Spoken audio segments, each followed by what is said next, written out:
Yo, You we got no. live. We live. 16 Shots Podcast. Young James Boogie. AR Dub. What's going down? Recording in progress. You know how we do it, man. Let me hold on. Let me grab my Astro stuff, man. 'Cause Did they win tonight or did they even play tonight? I'm not sure. I know they lost yesterday horribly, but then they won the day before. They lost two, man. 1-1, as far as I know so far. But a lot of people are fair weather fans, man. Oh yeah, man. Nah, they gonna meet ride when they winning, and then yo, what you got going on over there, bro? You know what I'm saying? I got some stuff going. You know what I'm saying? I got some stuff going. I'm trying to. I still ain't figured out my final setup. You know what I mean? I'm still working on it. You know, but man. So what's up, man? How's the moving been? So you moved. Man, I'm tired. I'm officially a resident of Atlanta. I've moved all of my shit. I ain't really had no sleep in the last couple of days. Not because I've been stressed out, just because trying to work full time and then set up the house and go back to work, and Why it don't you ain't just have enough move? hours in the day. Why don't you just have your movers move your stuff in, man? So I was trying to be lazy. I'm not lazy. I was trying to be cheap, and I didn't. You know how you move cross town, so you're like, yeah, give me a U-Haul. I pack my shit, unpack my shit. Well, when you move cross country a little bit, you probably should just spend the extra dollars and get you some movers. And that's what Uh, I'm gonna do when I move back to the H. Moving across town, you should get let's move across town. You should Nah, get the move. man. And then I ain't realize. I mean, common sense should have told me that. You know, the 11-hour trip that it taking just a regular ride ain't Yeah, the same 11-hour trip that you're gonna have in your full U-Haul with a heavy ass car on the back. So yeah. that 11-hour trip turned into like 16. I'm gonna say, yeah, it might be 16. Yeah, Can't go as fast. Can't can't can't. go fast. Got to stop. Every 100 miles. Yeah, yeah. Should I do the vodka tonight, man? I don't know. I got some vodka I've been sitting on for a minute, man. That's been sitting You looking. know me. I'm on my 19 crimes, my Cali Red. As usual. I've been trying to lay off the nigga whiskeys and shit, bro. That's racist. Nah, nigga whiskeys is like Hennessy, cognacs, Martell Blue Swifts. Racist. That's racist. I mean, it's not racist because I'm saying it, bro. I've been on. You know what? We can jump to the first topic, man. I've been really seeing a lot of entrepreneurs out here, man, doing their thing, and Speak on I'm it. Speak on it. and I'm very proud, very very honored to to see that our people are finally taking the ownership of their crafts and of their art and of their business. But I also feel some kind of way, man. I also feel some kind of way because when first off, I'm gonna put it out there like this: we kind of were forefathers to entrepreneurship in the Houston, second tier rap game because the people that we were competing with, they were all majors as far as the Slim Thugs and or they were in big conglomerates.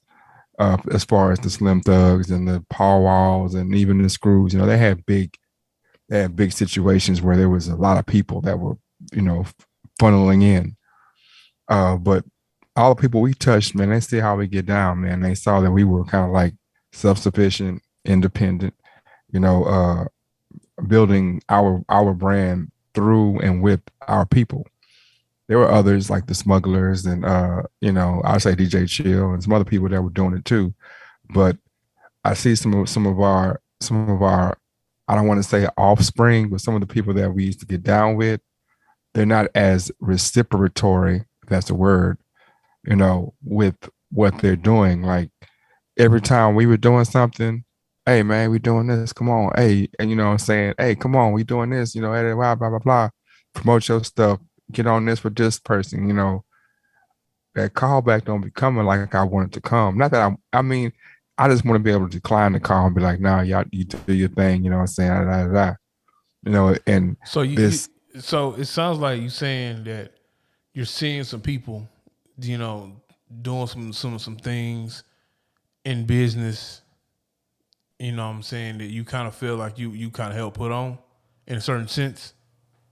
I'm gonna say Not put on, it. but Yeah, you show the way. yeah, and I wouldn't say we showed away, We but show, and also, you feel like they ain't picking up the phone and hitting up OG Boogie like how they should be, saying, "Hey, OG Boogie, I got X, Y, Z going on. Why don't you come be a part?"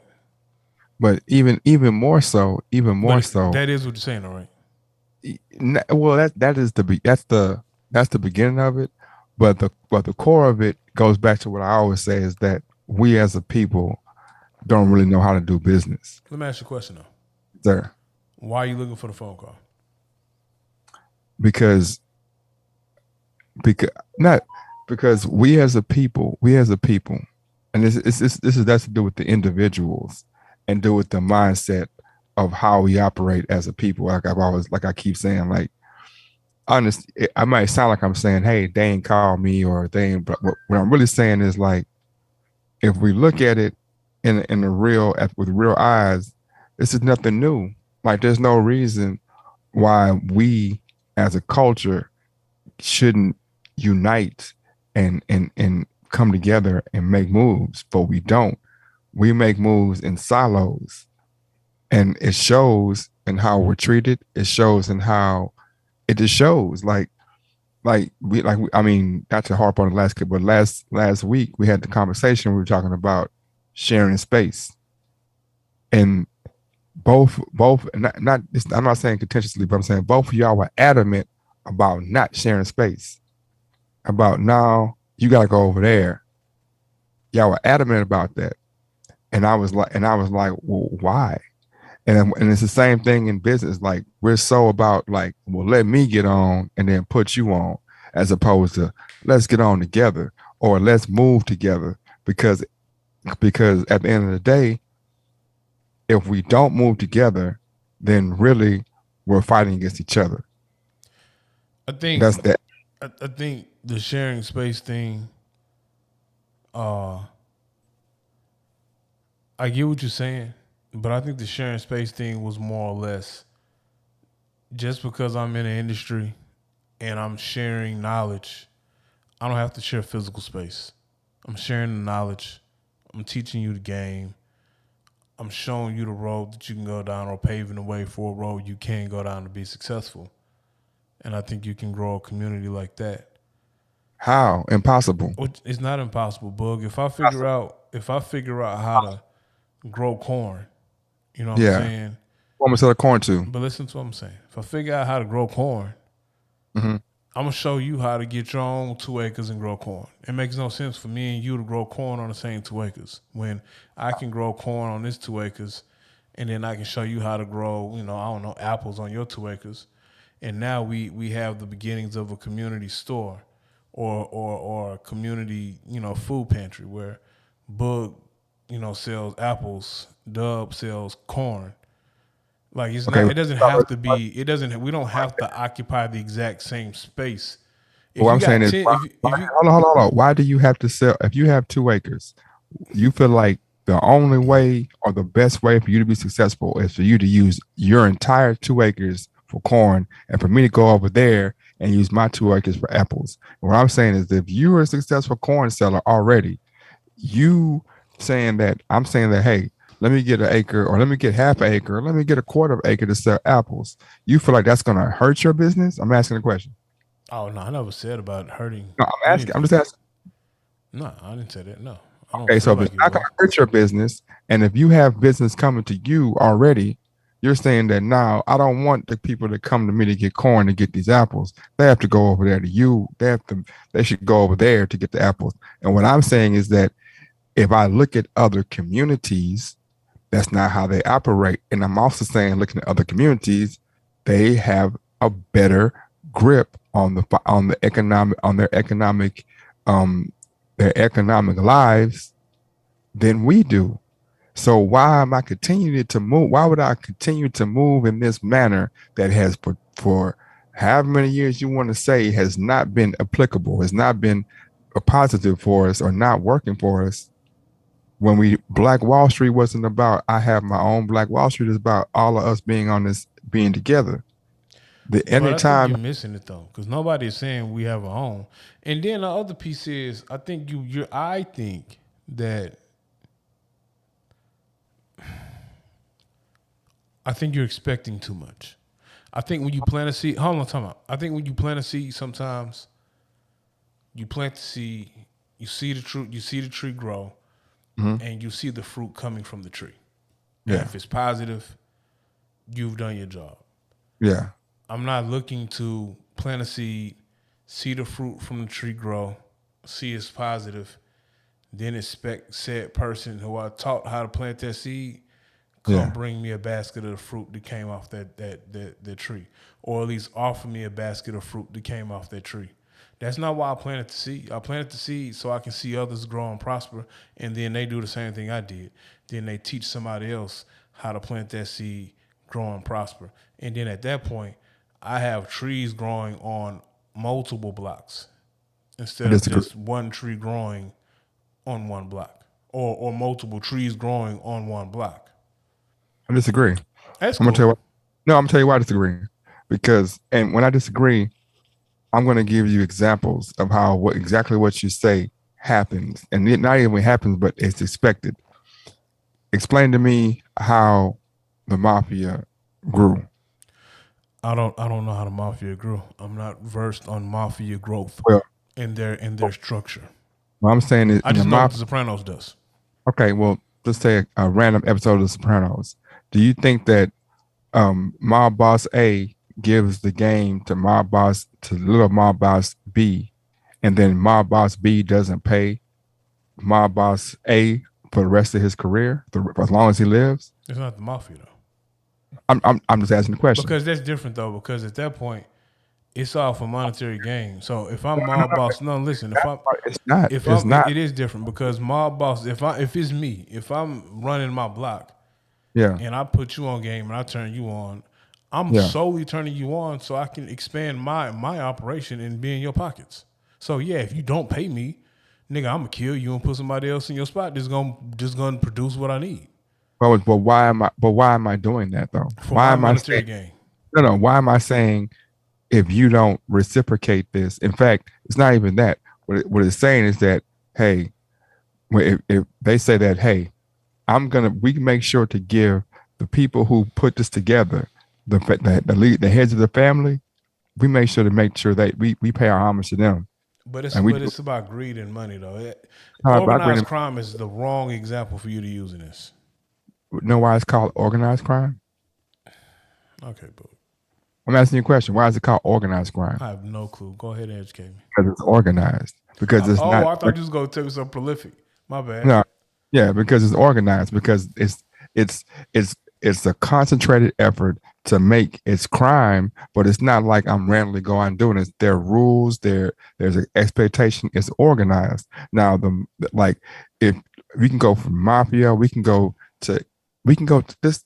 There's a reason why other cultures have come here and been uber successful, and all of it isn't based in racism. A lot of it, some of it is based in because I'm for sure 100% that if this person teaches me something or gives me the game, I'm I'm not only indebted to him because he helped me feed my family.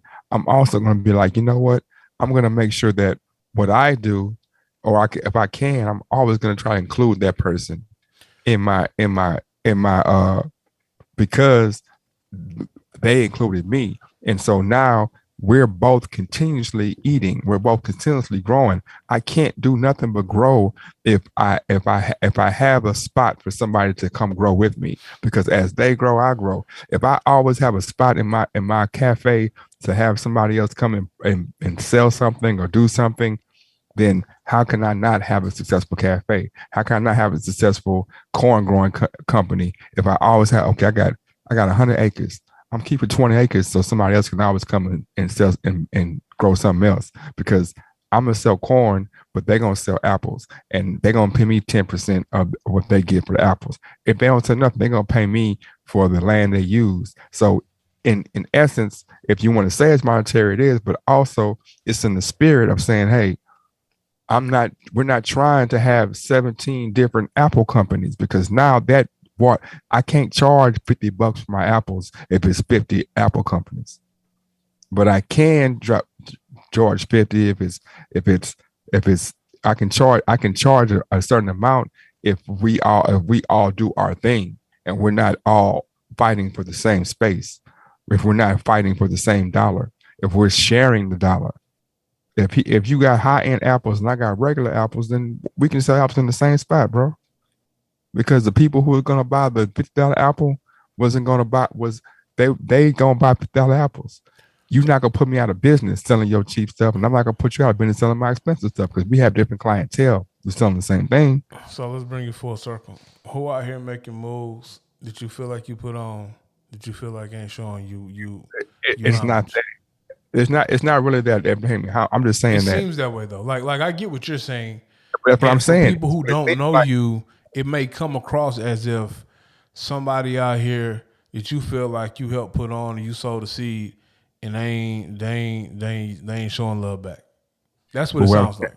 But what I'm saying is, it's not that. It's more indicative to seeing that how the pattern of how our communities or our culture moves is being played over and over again.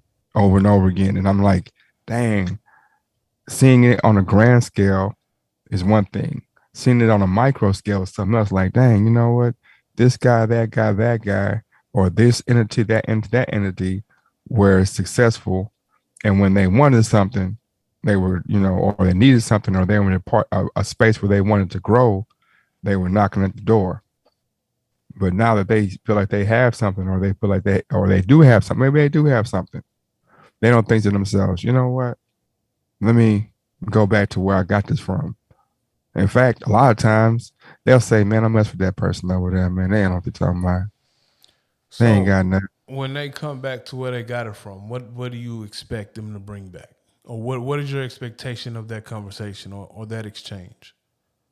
My expectation is to be like, hey, man, or hey entity, I'm doing this. When you was doing that, you included me. So now that I'm doing this, I'm including you. Or at least, at the very least, are you still doing so-and-so? Because I'm doing this now. Oh, hey, let's talk about this, that, and the other. Or let's have, you know what I'm saying? It's pride. It's frustration. I'm talking about from in not from me, but from our culture. It's pride. It's frustration. It's a lack of understanding business acumen. But you're only speaking from your point of view, though, right? Like, no, I'm speaking from how are you speaking for how are you speaking for a group of people at once? You're only speaking from your point of view, your thought process, and how you feel about the situation, or your assessment of what you're seeing. You only can speak from your assessment of seeing people who you felt like you put on. They have now grown and evolved into their own thing, and they're not including you. You're and saying I'm not saying you as in you. I'm saying you as the person who would view this. I'm saying that it's less about individuals or parties. It's more about the thought process of how we deal with each other as a culture. It's not me saying my personal view. That's me saying I'm looking at it from a grand scale. Like, there's no reason why. Well, we can see with our eyes in music why Atlanta is running the game. We can see it. It's because Lil Baby, Gucci Mane, Jeezy, XYZ Soul rappers, XYZ Soul, these people in Atlanta will move together. They will, and if we have a problem with each other, whether it be real, fabricated, what's call it, we still won't let those problems affect we won't. Jeezy's not going to Gucci Mane's show shooting them up. Jeezy's not making 17. He's not spending 3 albums talking about Gucci, even though we might have real problems. And I'm saying, if you go to New York can't get along. LA can't get along. Houston can't get along. Chicago can't get along. Philly can't get along. Not saying that that Atlanta isn't talented, but I'm saying that the brand of music Atlanta's making, nobody's like, man, I'm the best rappers in the music game. Nobody's saying that. You might say, yeah, you got your T.I., your Lil Baby, you got a couple, but just saying on the grand scale, everybody's saying, man, Gucci's simple. Everybody's saying, these bankroll freshers and these other people, they're saying that these ancillary rappers are simple. So why is it that these other entity, these other cities can't have the success that I got a wild call out the blue? I can't answer. No, go ahead, answer the phone, bro. This is a queen. It's a sign. It's a sign from up above telling us to change topics, bro. Because you're on your soapbox again. I don't know how many of our listeners stay engaged about you being on the soapbox. Yeah. Hello. You're hold up. Now you're live on the 16 Shots podcast. I know you got an ox cord over there. Go ahead and put that young queen on the show so we can talk to her. She sounds like she's interesting. Like she like to talk about, fried catfish and chicken wings or something. Oh, I can't have a whole bunch of ad libs in it. Hold up, ad libs. Who this is? What's your name? Hello. You're live on the 16 Shots podcast with Aaron Duck. I don't want to be live right now. But listen, I'm trying to write. Whatever you say that's incriminating, I can edit it out. My editing skills are fire. You trying to write a song? Can you listen? Okay, I'm listening. Yes, I want to write a song. Okay. I want to have some like ad libs, like the Migos. Nah, not like the Migos, man. Where you from? You from H-Town or you from Atlanta? For my original song. You talking about Booze, Boys, and Ballin'? Yeah. So to the audience. Can this young lady hear me? Because I feel like she just engaged with you because, you be hating, bug. Oh, yeah, she can't hear you. Hold on. You a hating ass nigga, man. Yeah, but I mean, you almost called you a BAN, bro. Okay, so you're live right now, and the audience can hear you, but you can't hear Eric Dub. There was a song written back in 2000 and something called "Booze, Boys, and Ballin'," right? Who am I talking to? Pre-kids, pre-husband, all of it. Okay, so the song "Booze, Boys, and Ballin'" was co-written by myself. And the great Robin Body. Oh, I can't act ignorant with Robin on the phone, bro. I'm trying to revamp that, okay? Okay, you're trying to revamp it. So nah, there's no revamping that. I want to do some ad libs, but I'm trying to. Ain't no ad libs. Robin the mommy, go be the mommy to Carson and them. You know what I'm talking about? Dub said don't. Dub said this be a mommy. He said don't do no ad libs. Don't do no ad libs. Does the king know she trying to do boobs? What is called again? I ain't gonna be able to do because I got kids and I got you and but no. The people ain't gotta know all of this. Yeah. What's the name of the song again? Booze, Boys, and Ballin'. Booze, Boys, and Ballin'. I can hear it in my head, but I don't know what song. Oh, the hook was Booze, Boys, and Ballin'. Hey, tell her the king don't approve of that no more. That's past. That ship is past. Tell me the music so I can sing it to Kevin. It was Booze, Boys, and Ballin'. You ain't telling her what I said, bro. I'm talking about the music. The beat? The beat, yeah. I don't know the beat, man. Yes, you do. That's 10 years ago, man. You a bad influence, bug. I done told you 3 times that ship has sailed for her, bro. And you ain't even told her that. On the phone. What? Remember, it was like some little urban kids, and they had like a baseball Urban team. kids. Urban kids with a baseball. See, you the problem with the community, bro. You the real problem with the community. So, to the one with Strike one, the one with Lil Wayne and Lil Zane. Not the Strike one. No, not that one. The music went like. Oh, you talking about boom boom boom boom boom boom boom boom boom boom boom boom boom dun dun dun dun dun dun dun dun boom. It kind of sound like it, but not really. You going too slow. It was faster than that. You talking about it was the Rocky theme, but the hip hop. Is this the beat that Jason made? Yes. Man, if you don't tell Robin to go to sleep, man. You're being kicked off the podcast, but no, she's not getting kicked off the podcast. I'll send you the beat. And we'll get back to pod. I'll send you the beat. All right. Bug, man. You don't know how to hook the ox up. Never give in. Never. I don't know how to do the I haven't mastered. I don't know how I did it last time. Ox in. How did I do it last time? I don't know. You know what I'm saying? I planted the seed, but you got over there and start doing your own interviews and stuff, and you ain't hit me up about it. So You know I what? just assume you didn't want to share those fruit that bared that it came off that tree, bro. You know, I ain't gonna man. Look See what I back did to there? closing, closing. No, man. We don't. What's the next About- topic, bro? Because I don't need you. Are you close it gonna off. disengage our listeners on this soapbox you've been on, man, about this the black community doesn't know how to share with each other, and that's why we're the lowest on the totem pole. But what I'm saying, so that's what I'm saying. Like, if we don't use our platforms, like continuously, daily, I sit and I look and I read, and I'm of the culture. I live in it. I want to be a part of it, and it's like watching your daughter or your son or your child grow up and make horrible decisions. But here's the thing, though, Bug. I mean, when you look at the seeds you plant, doing business in the city you're from, and being a pillar of the community that y'all are, you're gonna see a lot of stuff. You're gonna see guys who are making moves, who used to be down with you, who you put on your back, and you helped out, and they ain't gonna look your way when they doing good. And then But it's but no, listen to what I'm saying. And then you gonna have guys who remember, shit, them dudes over there taught me how to do X, Y, and Z. So I don't care what it is I'm involved in, or I don't care what it is they're involved in.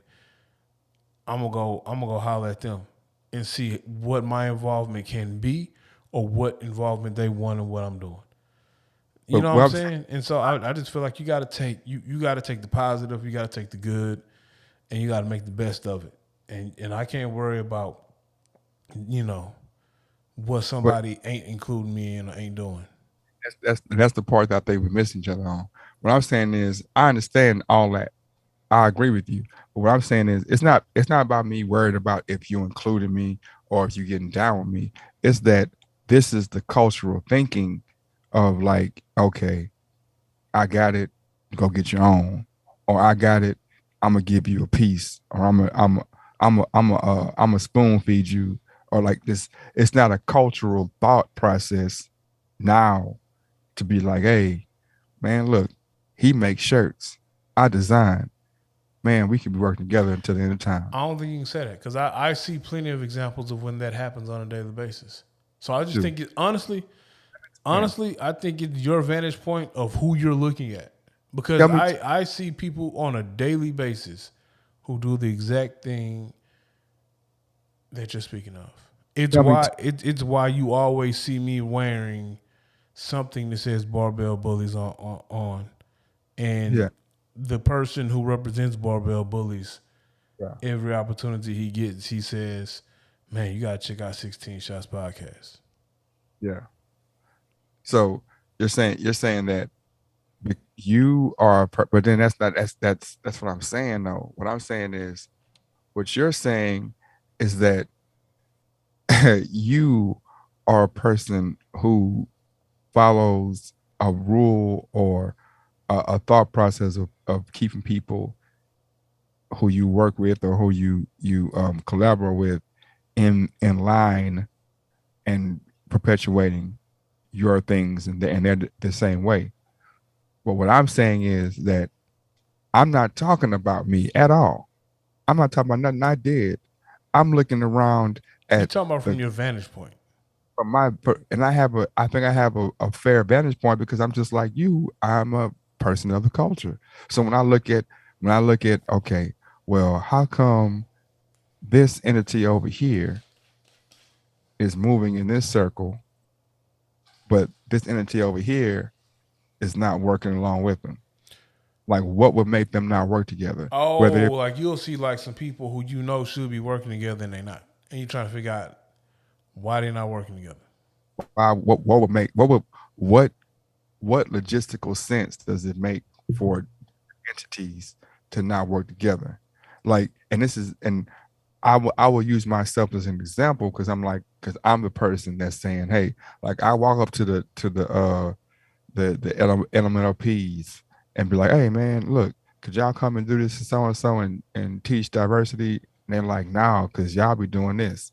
Or I walk up to the brothers that's on the corner, with the Power Rangers gear on. And I'm like, hey, man, we got a food pantry over here, XYZ. If y'all want to come volunteer or help us out, we can work with each other and we'll come to y'all stuff. And they're like, well, nah, blah, blah, blah. I go to I don't want to say the name of the place, but I go to the place and be like, hey, y'all got a facility. Y'all don't have nobody in here. We got people that we can bring here. What can we do to help y'all bring awareness to y'all stuff so we can collaborate? Like, it's not just about me. I'm just saying that this is samples that I've looked at, and I'm looking around and saying that the elemental P people haven't came to anybody else with that conversation. The so and so and so and so hasn't come, and I have a unique position because I do graphic design, so I do work directly with businesses a lot, and I literally, when somebody comes to you with their graphic design or with their business model, they tell you their whole business plan. Oh, I do this, that, and the other. And I'm like, oh, do you do this? Not because I'm inquisitive about their business, because I have to know what to put on there, whatever. Like, no, I don't do that. I don't mess with them. No, we don't do that. No, you know what I'm saying? I'm like, so and so right there does this. Oh no, we don't mess with them for this reason, that reason. Oh, I don't like, and this is just candid conversation. So how many entities do you encounter that are opposite of that thought process? Honestly, it's cultural, bro, and that's what I'm saying. Me saying I it's get what you're culture, saying, it's cultural, but I'm saying how many. Every entity can't have the negative cultural situation that you're speaking of. So how many of them have the opposite thought process? You I'm can't saying, tell me that nobody out there has the opposite thought process. saying that, but I'm saying it's cultural because dealing with different cultures, you see, okay, when I go to deal with this set of people, like they are definitely intertwined with other companies because when you talk to them, oh yeah, my cousin or my friend or my so and so, he does this. And I know he does this because I paint houses and he remodels houses. So you should talk to him about XYZ, or here's his number. But then when I go to certain when our culture, it's like you don't get that same reciprocity or that same is. I'm just saying this is my experience, and now in my experience, I try to sit back and look on a grand scale from a bird's eye view and see. Well, let me see. And at the end of the day, it's like, dang. I don't think it's that one sided. I can't say my experience is that one sided.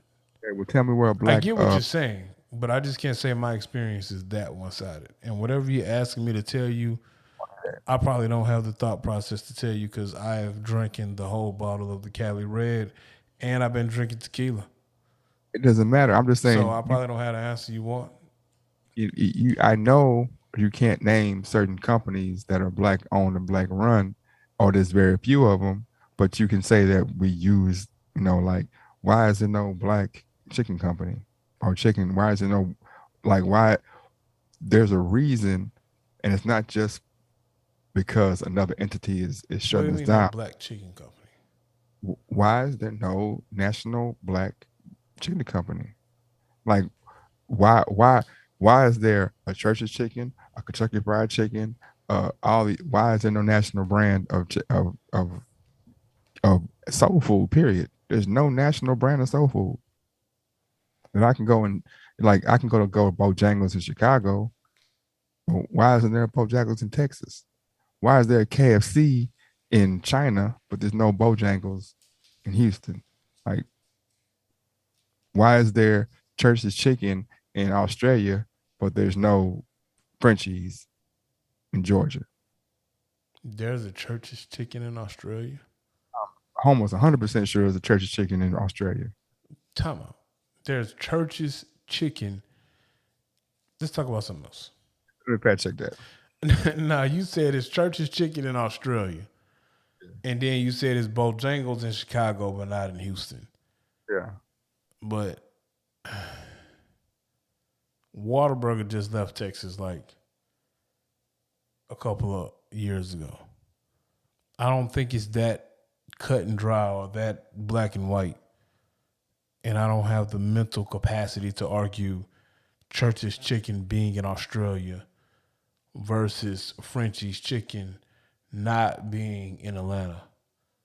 But Williams Chicken was in Dallas and Houston. Some things are regional, some things are nationwide, some things are worldwide. It's the reason why In-N-Out Burger just moved to Texas. Has nothing to do with their ability not to.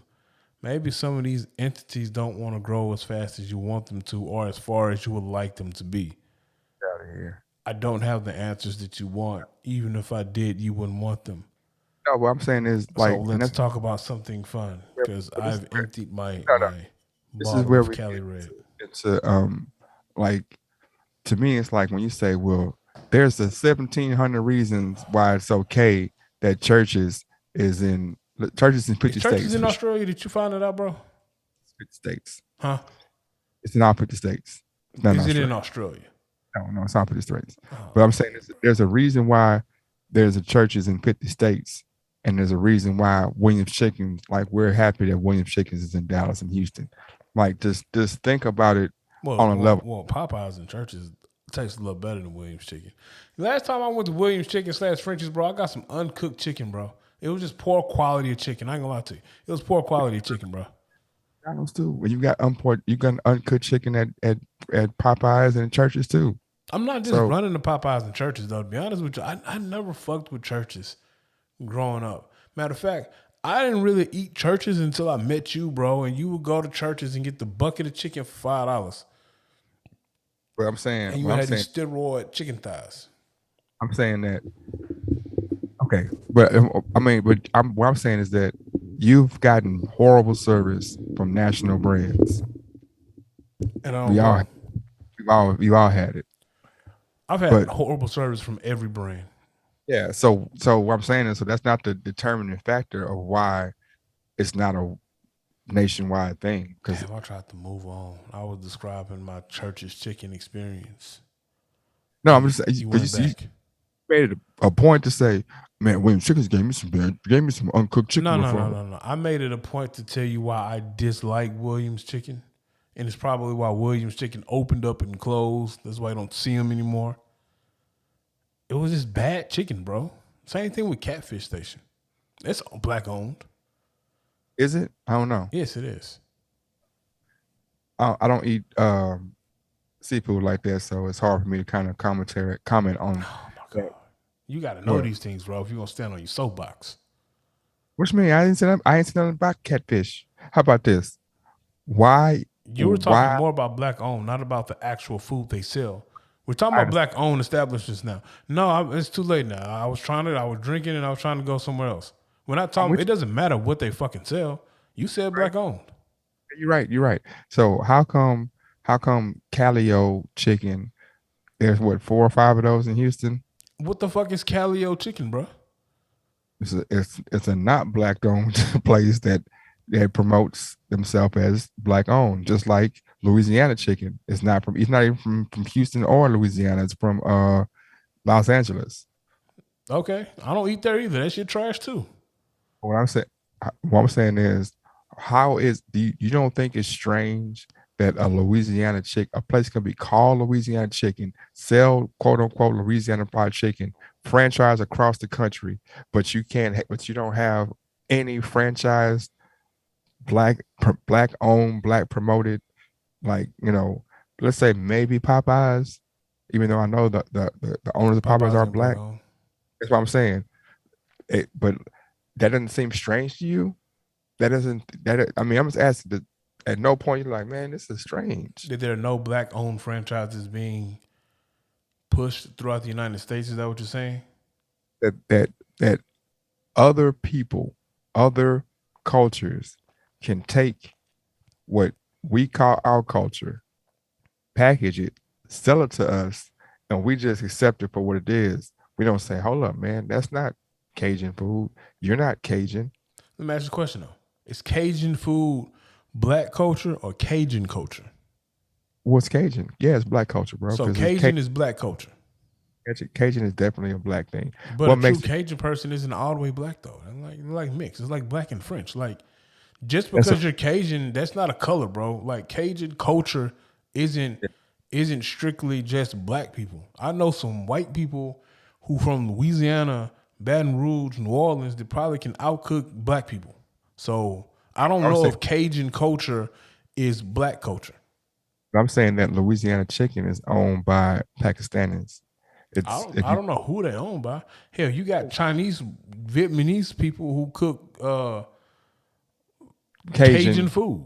There's well, it's just Cajun style food. What about the black people who cook a Asian infused, menu? I'm asking you a question. If you go, and I think we talked about this before. If you go into a Asian restaurant that says, Pho Tao, and there's not an Asian person in there, are you staying? Yeah. Have you ever had birria tacos from a black man? Who? See, you don't even know. So I don't know why we're having this conversation, bro. I said no. You asked me a question. I can say Oh, no. I just said, oh. I said no. I've had plenty of meals chefed up that have been Asian cuisine, that have been Latin cuisine, and they're chefed up by a black person. No, I said So if you could, okay, just to help me out so I can be wrong. I want to be wrong. Point me in the direction of the Asian restaurant that's black owned. I don't know of an Asian black owned restaurant. Point me in the direction of the black owned Mexican restaurant in Houston. I know some food trucks, which a food truck is a restaurant these days. So okay, Point me in the direction of the Vietnamese restaurant that's black owned. there's a black dude who got a food truck who does Vietnamese and soul food fusion. Okay. Point me in the direction of the Italian restaurant that's black owned in Houston. But what is the point you're getting at? The point I'm making is that I can't find those cultures, or I can't find black people or places that take those cultures and use them for their monetary gain. But I can find a Cajun place that has not a black person in it. I can find an Italian restaurant not a black person in it. I can find an Italian restaurant run by Asians or Hispanics. I can find a Mexican restaurant run by Asians. Like there's there's a reason why other cultures can take cultural cultural likenesses and use them, and we don't even think twice about it. We don't we I we don't, don't I even be don't, like, I don't, I don't know if that's a true statement, bro. I don't think you can say that that's a true statement. Like, I well, don't just know. tell them. And it seems like, and that's what I'm saying. Like the whole conversation just seems like, oh, niggas just let people do whatever they want to them. I don't think that's a true statement. Like I see black people flourishing. I see black people having business, having enterprise, having their own lane, uplifting their community. Like I don't see it. It ain't all gloom to me, bro. I see examples of that. I That's think talking if about, you open up your eyes and you look, you'll see those same examples of it. I, I can see examples of it. I'm not saying there aren't examples. I'm just saying that personally, me, when I go to Calio restaurant, first off, and I'm not the only one I don't even during. know what that is. I didn't even know it's a thing, bro. Yeah, well, that's your shortcoming, not Then mine. don't go to the motherfucking restaurant. Go find a black owned restaurant. How about you open up your phone directory, seek out black owned restaurants and go to them. You're right. What I'm saying is, when during pandemic, when I said, okay, I want some authentic Louisiana food, so I would put Louisiana chicken or Louisiana food, right? And it says Louisiana fried chicken, or it says Louisiana Cajun food, or it says Louisiana, or it says Calio. I know that Calio is a Louisiana project. I know that that's insinuating that this is Louisiana authentic food.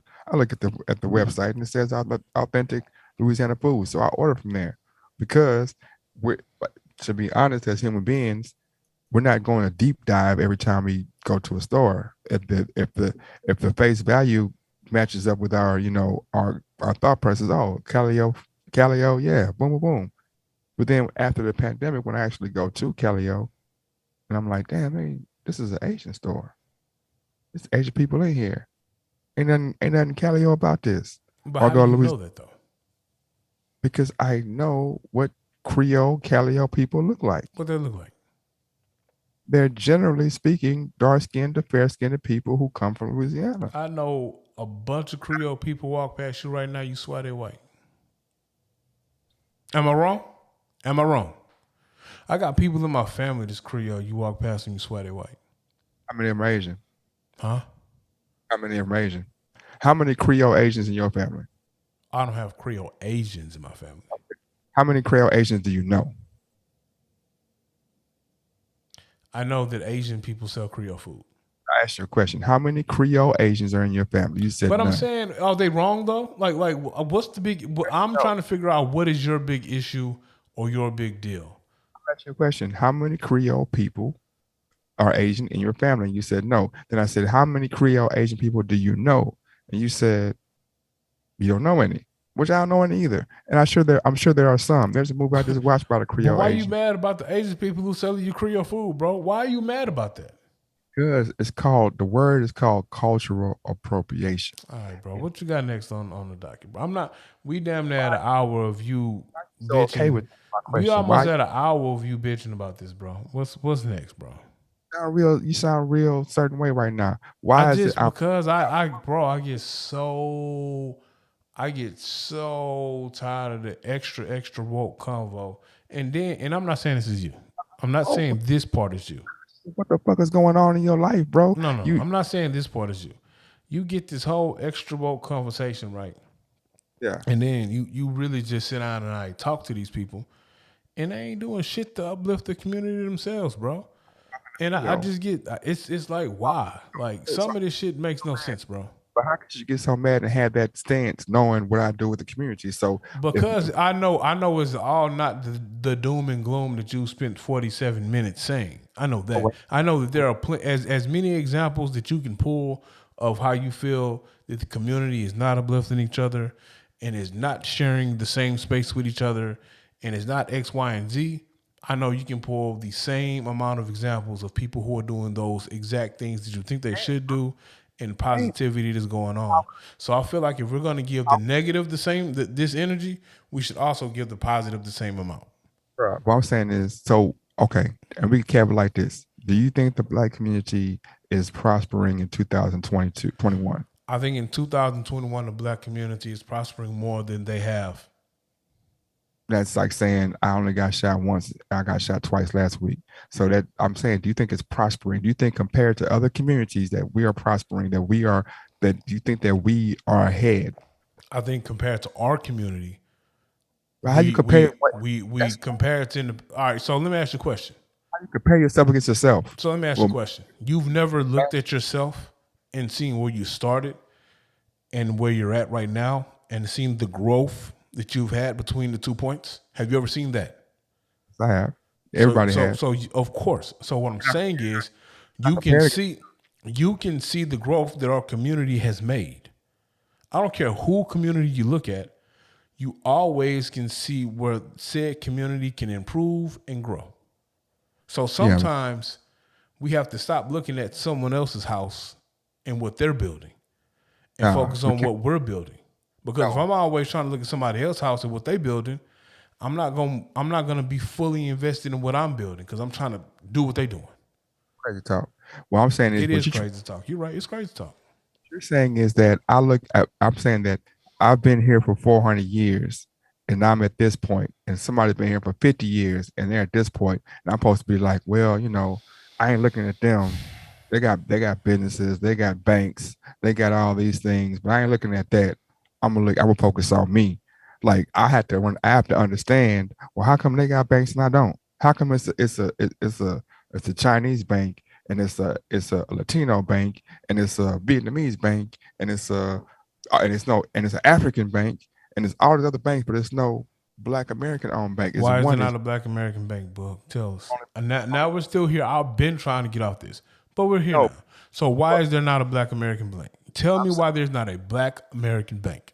Well, what I'm saying No, I is, want to know why. I want to know why. Because I don't know why. I want you to educate me on why. I'm saying this is what we keep getting to. This is what we get crossroads. What I'm saying is that there is a reason why things happen. There is a thought process. It starts with the thought process. I The got thought you. process, No. You've told us this for 50 minutes now. You and you told us about the thought process we don't have. So I tried it, want you bro. to no. I want you to Before tell. that, you've No, been no, like, no, nah, no. I it's want that. you to tell Look me at it. why. I want you to Nah. no book. I want to know why you believe we don't have. And I know it's not just about the bank. I want to take the bank, and I want you to tell me why you think we don't have a bank. Well, there are many reasons why, but I think one of the reasons why, like I keep saying, is the mentality that we have towards business. If we had a mentality towards business that was encompassing and I watch your back, so you watch my back. My business beats your business. Then we would understand. Perfect example. When I say, hey man, if you give me $10, I'm giving you 12 back. If you let me borrow $10, I'm giving you 12 back. Nah, you gave me 10, I'm giving you 10. That's our mentality. That's how we think. I'm gonna give you what you gave to me. Not thinking that, you know what, if I go to a bank and they give me $10, I'm gonna give them 15. If I go to a loan shark, they're gonna give me 10, I'm gonna give them back 25. If I go any other opportunity, there's gonna be interest involved. But because this person looks like me, or because I don't have an understanding of how business works, I'm a handle it a certain way. And that's You only black people who have that mentality. I didn't say that, but I'm I'm saying asking that you because no, you said that's why that's because you're talking about our community specifically. So when you say that and you make that statement, you're saying that our community specifically doesn't understand that concept. I'm saying that our community specifically isn't taught that concept, and it helps other communities for us to not understand that process. So there are concerted efforts from other communities to keep us moving in that way, and there's not a strong enough effort in our community to not move that way. That's why when you say things like you're being overly woke, or I'm not even trying to be woke at this point. I'm posing the question to you saying like, hey, do you see this thing? And you're like, nah, you're being woke, or not trying to make it It's like not that, what I but you, said. yeah, but I'm saying But that's the not way, what I said. right? Okay, I apologize, but what I'm saying is the way that you're making it seem is like I'm butthurt about somebody not calling me back, and what I'm saying it's not about me. It's about I'm saying that the experience that the way I'm feeling is less about them not calling me back and about dang, if they ain't calling me back, well then who is calling people back? Who is making who where are the entities that are coming together and being like shit? Every time I throw a bash, I'm using this printer, I'm using that designer, I'm using this company, and where are those circles at?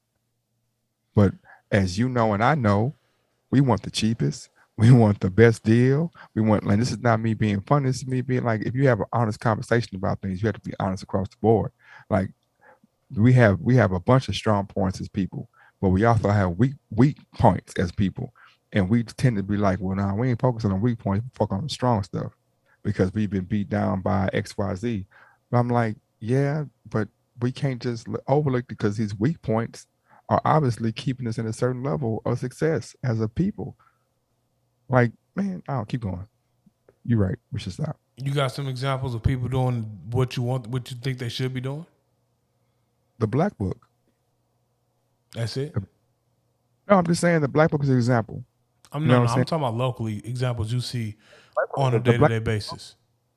The Black Book is local. The Tell Black us what Book the is a Black Book is for everybody that don't know. I don't know what the Black Book is, so why don't you tell us? Black Book is it's a I guess the internet web, and I guess basically they showcase different black businesses every week, So it's like We weekly Buy Black. basically, but it's based in Houston though. Oh, okay. So have you been to the have you been to the black market? You know they got their own brick and mortar spot now. No, I didn't know they had brick and Oh, you mortar. didn't know that? So the black market is pretty cool because there's something they had at the Buffalo Soldiers Museum, and it's something that ran every month.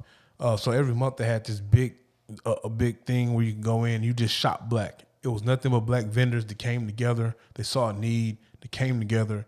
Someone organized it, put it together. Where you had one black entity who had all these black vendors under one roof. They rented out the Buffalo Soldiers Museum, and you could go there and shop black. And it expanded to a point where now the black market is a true brick and mortar spot in Houston, and it's like a mall. It's a mall of black owned businesses where you can shop black vendors. It's pretty cool. Where's it Huh? at now? I don't have the physical address in front of me. I was saddened because grand opening day is when I came to Atlanta a couple of months ago. So when I come back to Houston, I'm going to make sure I go and shop there because I will go hit up the black market every other month. I wouldn't go every month. I will go every other month because they have some cool things in there. They have like your black artists. You can get like your black supplements. You know, I like Power Sea Moss. I don't know if you know homie. He's a Nigerian cat, and he sells sea moss gels, and he sells African bedroom bully drink, and it's not a sexual thing, bro. It's actually all the 102 nutrients that you need. And No, then but you can parry that with the moringa nut or the moringa root, and you can get all of that stuff from the black market. You know. but I would really want to know. I mean, I very much would like to know who the organizer is and you know, Of what, the because black market? because a lot of times what happens is these organizers are foreign nationals. Oh, so you think the organizer? No, he's a black dude. Like it's a black entity, bro. Yeah. Like you I can mean- research it yourself. They got IGs and everything. Bro, you just, I'm just bro, and the sad part is, I know you know the black market because we've spoken about this numerous times. Bro, I tell you. the black market is the nation's largest monthly gathering of black-owned businesses and entrepreneurs. And the first three sponsors are white people. Damn, I can't have white people sponsors, bro. Like I can't have sponsors with other races. I'm I'm just asking you, bro. Y'all don't have white sponsors? Are all y'all sponsors black? It's everyone you do business with black. yeah. Huh? No, So what does that mean? it means nothing. Why even bring it up? So why even bring it up? It's the first thing I saw. That's why. It's the first thing you saw, but you don't even know anything about it. On the site. Well, I mean, you But told me to you don't even know about it. do anything. But you don't even know about it. That's what I'm saying. What if I go to the entity that you're involved in and I look at it and the first three entities I see are City of Alief and City of Houston and they're all Caucasians? Am I gonna say that your affiliation with the other man means that you ain't for us, that you ain't 100% black owned? No, what you can say is I'm that asking you, yes or no? Yep. your deduction doesn't make sense. What you just did didn't make sense, bro. We just had this whole spiel about the black market, and then you brought up the fact that it's the nation's largest black-owned black vendor situation. And then the first thing that you say is Largest gathering. the first thing that you say, oh, well, the first three sponsors are white people. Yeah. Because the city of Houston not white people, and neither is the city is Alief ISD. It's not white people. Those are government entities. But what I'm saying is, if I look at something and the first thing I see is three white-owned companies, then I'm supposed What's to the be three like, white-owned companies? Give them to me. Let's go. Clear Channel Radio, Okay. Life, Who? and Houston Life, Okay, and what else? Morning Dose. Damn, I can't have three sponsors, bro. Do you know what Clear Channel Communications is? Yes. What is it? Tell the people what it is. Clear Channel Communications is the one of the subsidiaries of Radio One, I think. The biggest. Matter of fact, not only is it the biggest, it's like a conglomerate. If I had a black-owned radio station in Houston, I probably am doing business with Clear Channel Communications, bro. Talking. And what does that tell you? That I have my own black-owned bit. Matter of fact, our What we're on a is black-owned business right now, sir. You know that? Did you were you aware of that? we're on title? No, I'm saying no. Fuck no. Title not even black-owned. We're on a black-owned business, sir. What is that? 2530 Media is a black-owned business between two black African-American brothers. Yeah. Yet, every time we dump a podcast, it's on Spotify. Who owns Spotify? Or who owns Anchor? Or who owns Apple Pie? Google Cast, Breaker. Okay, so question. Do you think, and this is a great question, a great segue. Do you think that small businesses that aren't catering to a certain outline get the same shake as small businesses that, like, to put it in layman's terms, if we have a small business and we are against the establishment and pro-black, do you think we'll get the same look or shine as somebody our same size that is following the rules given by a Spotify or a Clear Channel or something that a white-owned company? So I know it's a tough question. It's not a tough question. No, but you got to throw a white-owned company in there, though. Yeah, because what I'm saying is perfect example. Like, my whole thing is, why does it always have to be black-white? Why does it have to always be us against them? It's not against, but it's not necessarily against. Dave Chappelle is getting right. Say that one time. Dave Chappelle is what? Dave Chappelle. The only reason there's an issue with what Dave Chappelle said is because there are people who are offended feel like he shouldn't say that, right? Yeah, the Dave Chappelle has made a point. The only reason why there's an issue is because they feel like he made points against the LGBTQ. Yeah.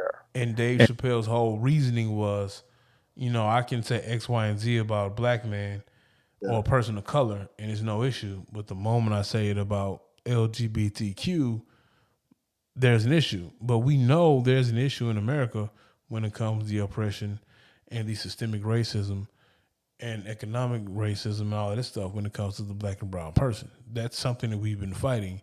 The inequality of that is what we're fighting.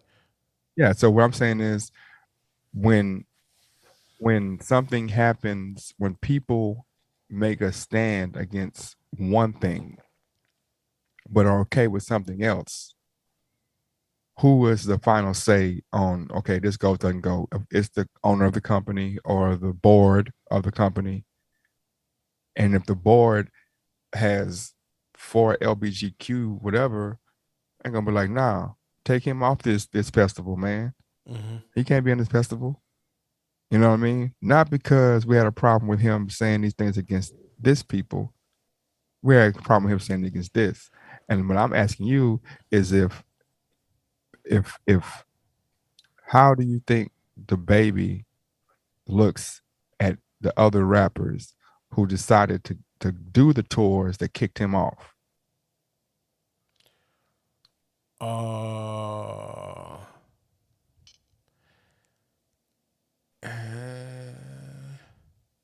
I think it all depends on him.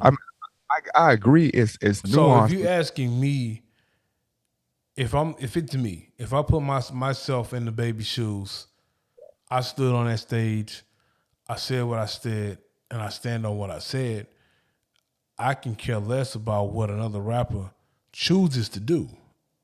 From my standpoint, we don't have the same moral compass. So I don't expect you to stand on the ledge I'm standing on. I don't give a shit what you got going on.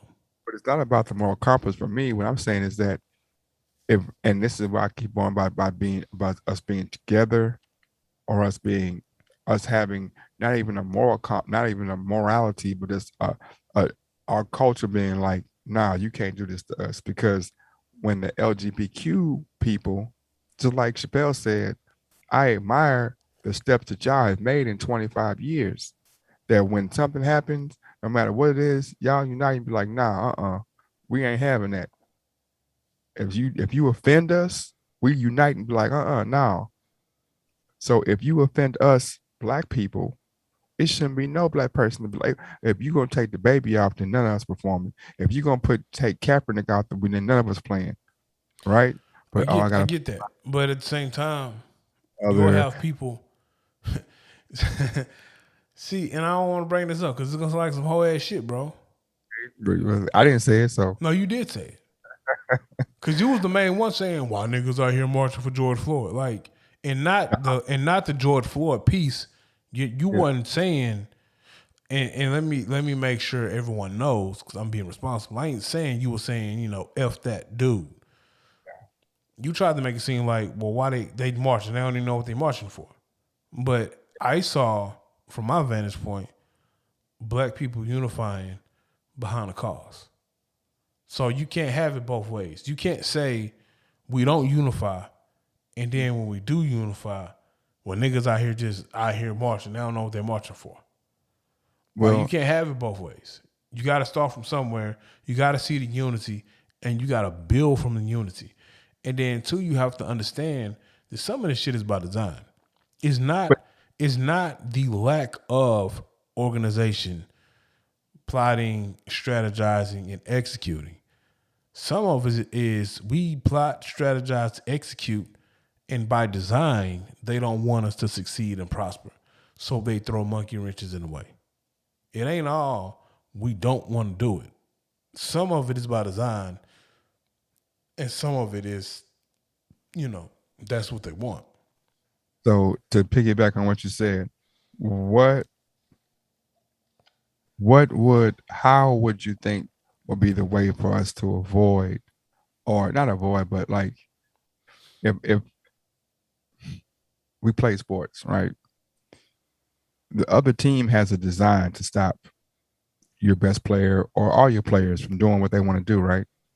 How do you as a team combat their design to stop you? You game plan, and you find the game plan around what they're game planning for. Yeah. It's all strategy. It's all chess. It's all putting pieces in place. You have to have some people who sacrifice for the greater good. You got to have the Kaepernicks of the world. You got to have the Kyrie Irvings of the world.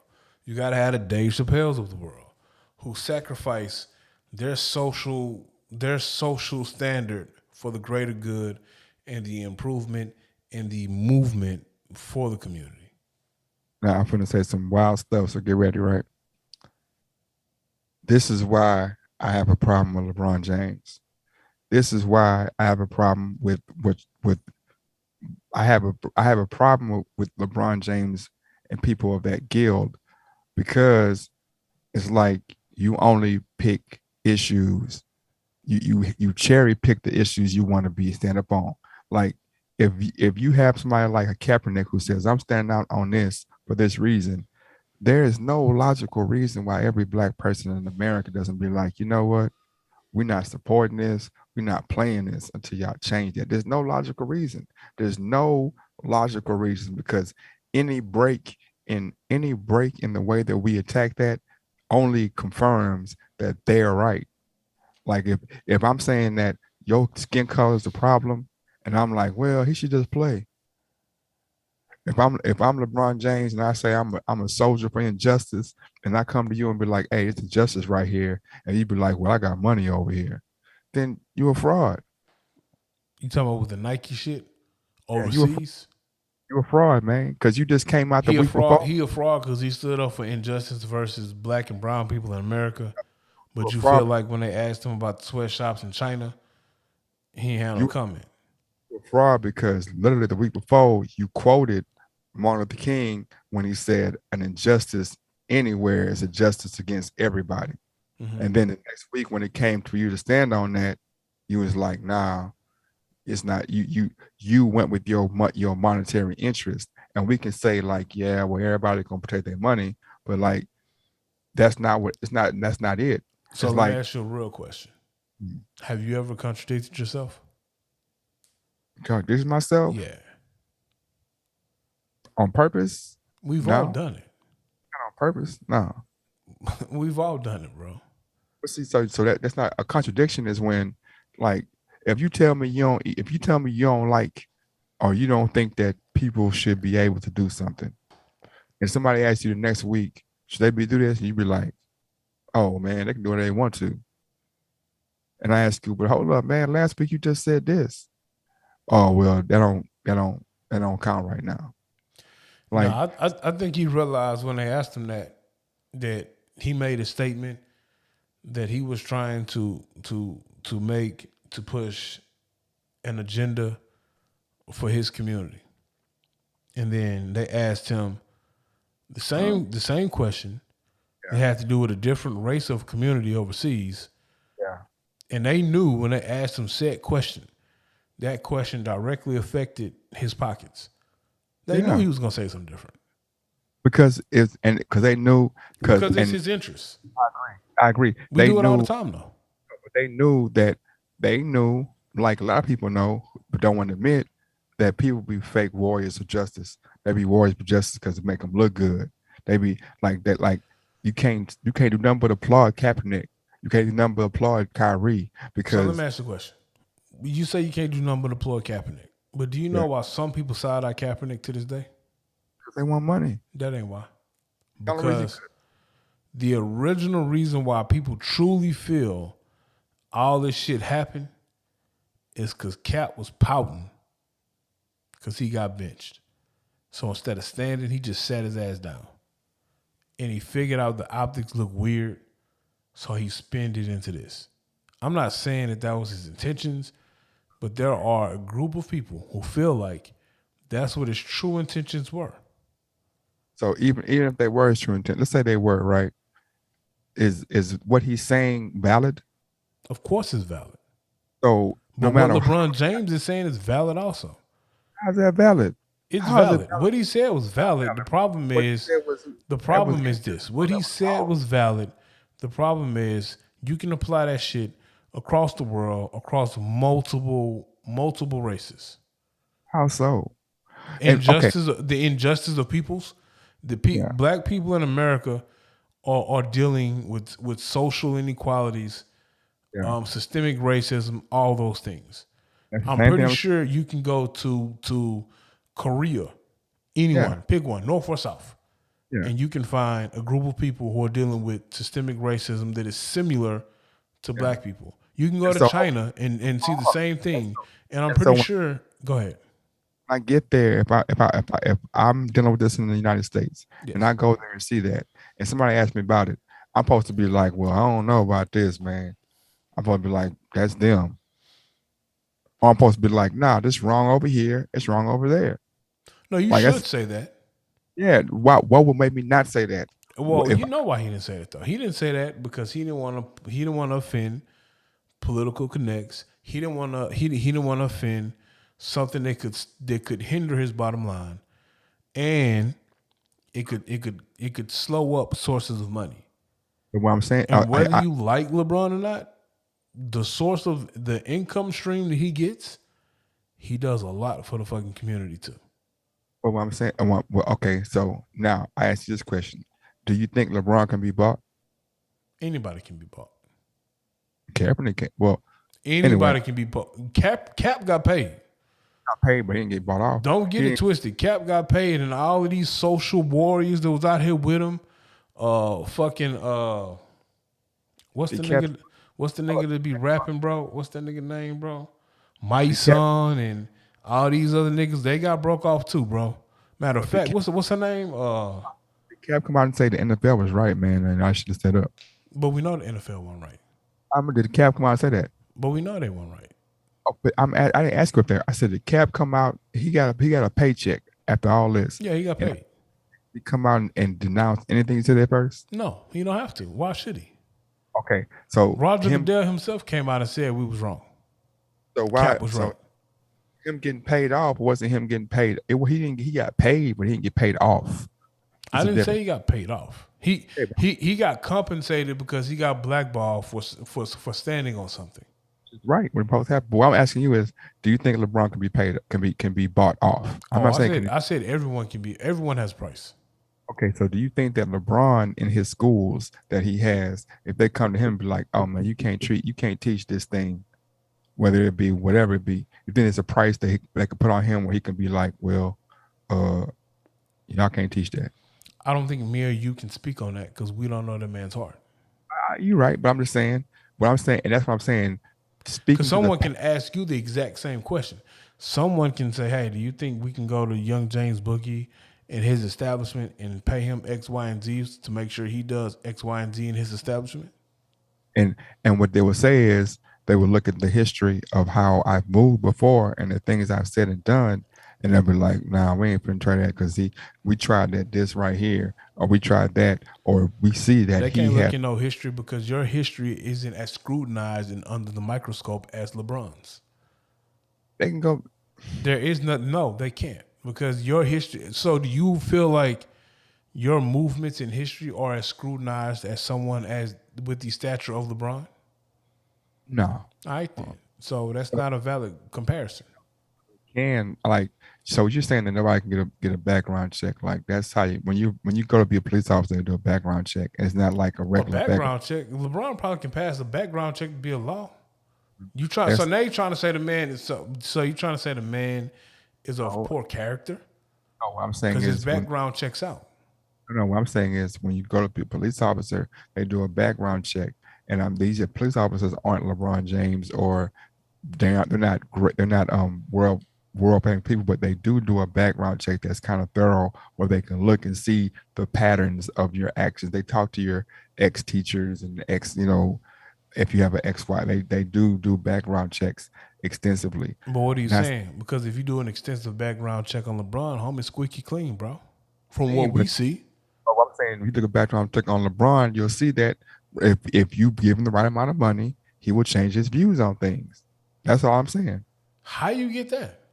Because he had a view that injustice anywhere was wrong, and on truth, Time out. Time out. Time out. Time it out. was like, oh, You're pulling this off of an interview with a reporter sticking a mic in his face because they had an issue with something he said earlier. stop. I'm pulling this from. Stop. Yeah, I'm pulling this because he had a game in China. It wasn't like he was after the game. We're sitting down. I know I'm going to talk to this reporter. I've been prepped by the NBA before this of what to say and not say. Daryl Morey had the same talk with the officials. They asked him a straight question. He gave them a straight answer. After this, after he's already heard what Morey said, after Morey said what he said, he could have came back and doubled down and been like, "Yeah, well, I understand what Morey's saying." But no, he decided to say, "Oh man, nah, man, it's dangerous what he said." No, how is it dangerous? It wasn't dangerous when you said it in the U.S.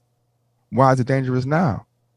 Because your interests are with Nike, and you're not going to offend Nike. So your price was set. They told you don't say this, and you did that. Which not putting no jacket on him. I'm just saying we can't not call a spade sometimes because it doesn't seem right, or because it seems like it is what it is, man. It is what it is, man. Like you can't talk around it, you can't dance around it. He literally nobody made him post what he posted the week before. It wasn't like he before this even happened, he coming out his mouth. Yeah, the justice anywhere. He's quoting one of the greatest freedom fighters in the world. And justice anywhere is justice one place, and justice isn't a justice to the whole world, Have because you that's what it is, have bro. you ever had to backpedal or realize that you said some shit you shouldn't have said? Yeah, but he didn't. What you mean he didn't? He is never to this day came back and be like, "Yeah, I was wrong for that China Have shit." you always publicly acknowledged when you said something wrong? If I do it publicly, yeah. Do you If even have the same platform? so, you just Do you made have the four. same opportunity? You you have made 4 and 5 excuses for this dude I'm not instead of me. making an excuse. I'm just trying to paint the picture that it's easy for us to sit here and say what we will or won't do, but we haven't been in said situation. I think that man has inserted change in our community above measure, So you where you can give him one slip up. That's human nature. We all one. do it. But it's not one though, bro. That's what I'm saying. It's a pattern, bro. It's a pattern that when his money is involved, he So gonna let me go. ask you a question. Do you think LeBron James is for us or he's against us? I think LeBron James is for LeBron James. So do you think he's for us? I think he's for LeBron James. So you don't think he's for us? I think he's for LeBron James. Do you And think he's for us? I think that LeBron James, I'm gonna tell you my answer. I think that LeBron James is not a bad person, but I think that LeBron James. I didn't ask you if he was a bad person. I said, do you think he's for us or against us? And that's what I'm saying. If Are you for us or against us, Bug? I think I'm for us. All right. So do you think Kyrie Irving is for us or against us? I think Kyrie is on a journey. Do Like you the think answer, James Harden is for us or against us? And we only can do this by the actions of what we see them do. to be honest with you, I don't really know. Like it's to me, I think James Harden would be a great example of somebody who's right in the middle. Like if you were to say who, like if you were to put those three people in a line, I would say James Harden has the most common reactions to most things. Everything he's done his whole career has been very what most people would do. Do you think do you think he is a agent of change for the African American community? Not necessarily. No, I don't think that's his strong point. I don't think that's what he focuses on. Do you think Kevin Durant is an agent of change? Not in the sense of what, like not on like that's his mission. No, I don't think that's. What about LeBron James? I think LeBron James is. Man, I think some of it is just like, I think some of it's contrived, bro. That's just my feeling. I can't say it's true or not, but to me, I feel like some of it is contrived. Why? It's just because he wants to have that image. Why do you feel like he wants to have that image? So you think it's just all the image? You don't think the acts of philanthropy that he does, some of it isn't genuine? I know some of it is act, some of it isn't genuine. If some of it is acting, bro, if some of it is acting, like I agree with you. I agree with you 100% that he has genuine moments and he has ingenuine moments. I just think that the ingenuine moments get swept under the rug, and some of those ingenuine moments are massive. So I agree with you 100%. Like, yeah, he's an agent of change. And everybody has a motive though. So no matter what they do, no matter how genuine it seems, everyone has a motive of why they do what they do. 90% of it is selfish. You sure? But I'm positive.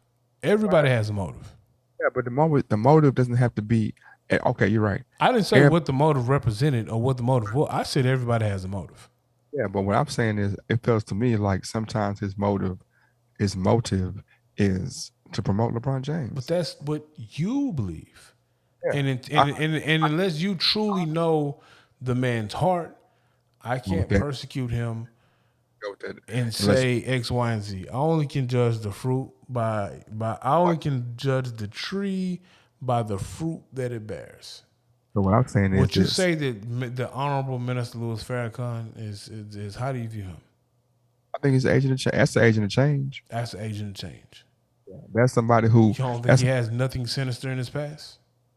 That's you asked two different questions. No, that's somebody who, when you ask them a question, you're not going to get a tongue-tied answer. You're not going to get an answer that's motivated by dollars. You're not going to get an answer that's motivated by necessarily personal feelings, but he's going to give you he's going to give you factual information. He's a learned person. He's very educated. It's not just this is why LeBron James is endeared to a lot of people, because he speaks like a common man, which is great. You know what I'm saying? He has a common man's demeanor, but they're like, oh, he does all these things. Yeah, he does, and that's wonderful and great. But we can't say on one note, oh man, he's a great man, but then when he makes a mistake, he ain't a politician. That's what he's trying to be. That's the question. The preacher who talks to his congregation. Yeah.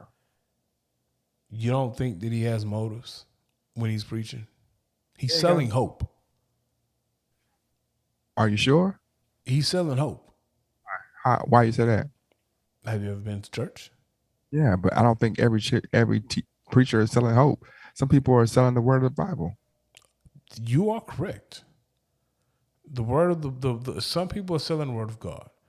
Yeah. Well, most preachers should be preaching the doctrine of the Bible. But at the end of the day, I'm selling you hope because I'm telling you that better times can come through adversity. No matter what hardship you're going through, I you don't will think so. see better days. I don't think so. You don't I think don't. so? I know so. The Bible and any preacher who's worth 2 cents is not going to tell you that it's going to get better. The Bible doesn't tell you that it gets better. The Bible tells The you just to Bible is have. the story of fighting through adversity. The Bible doesn't say that if you pray or if you do this, it'll get better. It's about fighting through adversity. The But end it of the doesn't day is your salvation, and your salvation when is you're the dead. ultimate prize. You're dead. And if your soul is saved, Yeah, it's okay. it's okay because the ultimate goal and prize It's your soul. is your soul spending eternity in paradise. But once again, that doesn't mean that it's going to get better any time in your life. There's no hope for It's you. working through the advisory. It's working through the adversity. Yeah. By the way, the Nets lost and the Lakers lost. In case you were wondering. I wasn't wondering because I'm really trying to have a serious conversation. That's why. That's the only reason I brought LeBron up because I saw him. I tried to change the conversation an hour ago. No, I'm not trying to change the conversation. I was just letting you know. But anyway, as you were saying, as far as adversity, like it's a way of dealing with adversity. And with that being said, we're all humans. We're not perfect. We're gonna have some miscues, some slip ups. We're going to have takes on something that you can apply to something else, and then we're gonna sound like we're contradicting ourselves, or we're being hypocrites, or we're hypocritical. It's going to happen. That's not a slip up, bro. A slip up is me saying a slip up is me misspeaking. A slip up isn't me saying with a straight face, oh no, we shouldn't talk about that. That's not a slip up, bro. He literally said we shouldn't talk about that. That's not a slip up. That's me taking a stance on something. So the same way he took a stance that George Floyd was a bad thing on this thing, the way he took a stance on China, bro. And you have to let him hit the same way he has to own his great things, or any person has to own their great things. You got to own your mess ups too, dog. What about all the players who just don't say shit? They the best ones. Okay. Because if I like you say 100 times. So what about the people in the community? Hold on. So what about the people in the community who don't say fuck it? I don't give a shit what happens. I'm gonna just do me, and I don't give a fuck about what's going on over there. Are they better than the people who are trying to make a difference, and from time to time they have biases? It's not about being better or worse. I'm saying no. I'm not trying to make a point to say who's better or worse. But it seems like you are though. Because it seems like you're criticizing and critiquing a person. It is my vantage point. It seems like you're criticizing and critiquing a person because you feel like that they're not operating to the standards that you want them to. And that's what the entirety of this whole conversation for an hour and 28 minutes has been, is that from your vantage point, you seem like people aren't moving the way you feel like they should move.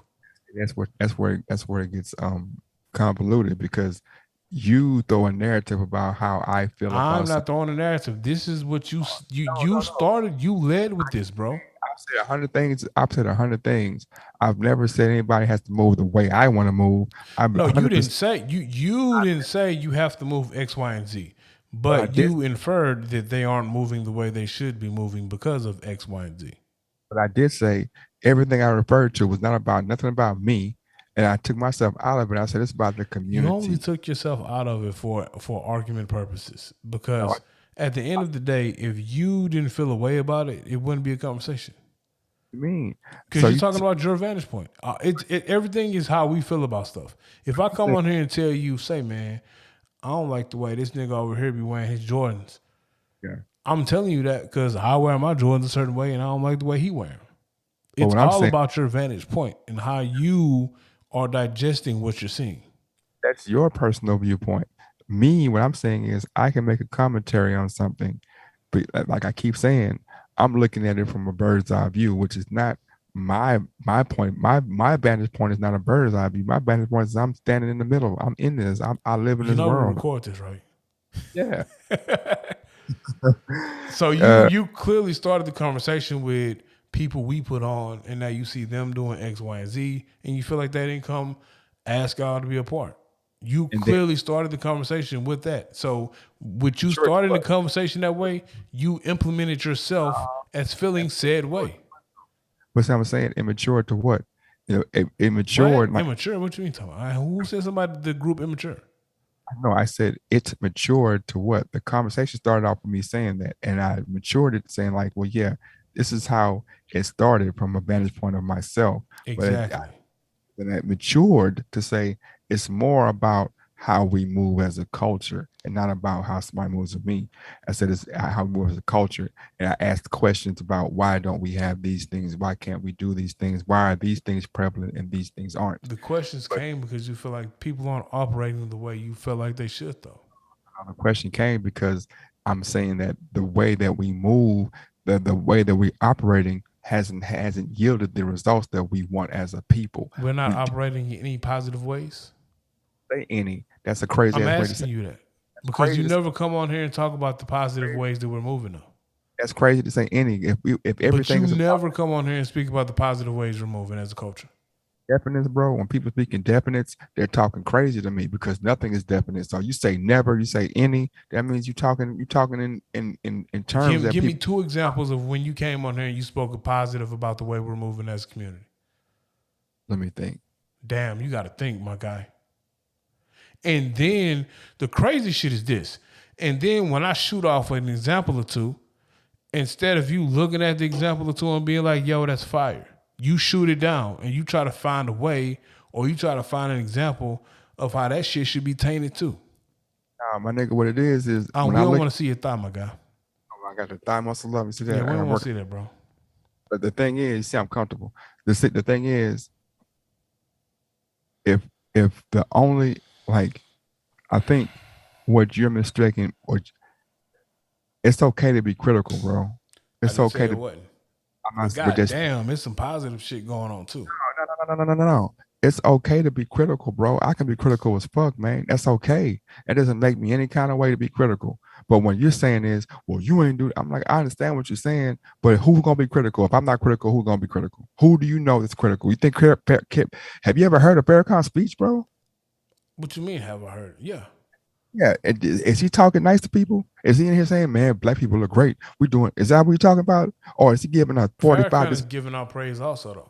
So don't make it seem like the entirety of a speech of a Farrakhan sermon is just piling on black people.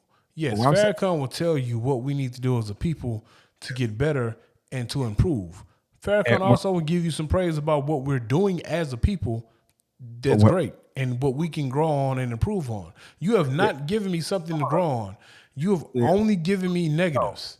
the difference is when Farrakhan is speaking, and I'm not saying that you have, but I'm saying when Farrakhan is speaking, he has a chance to go from where how he feels and what's going on and getting and he it's a progression, right?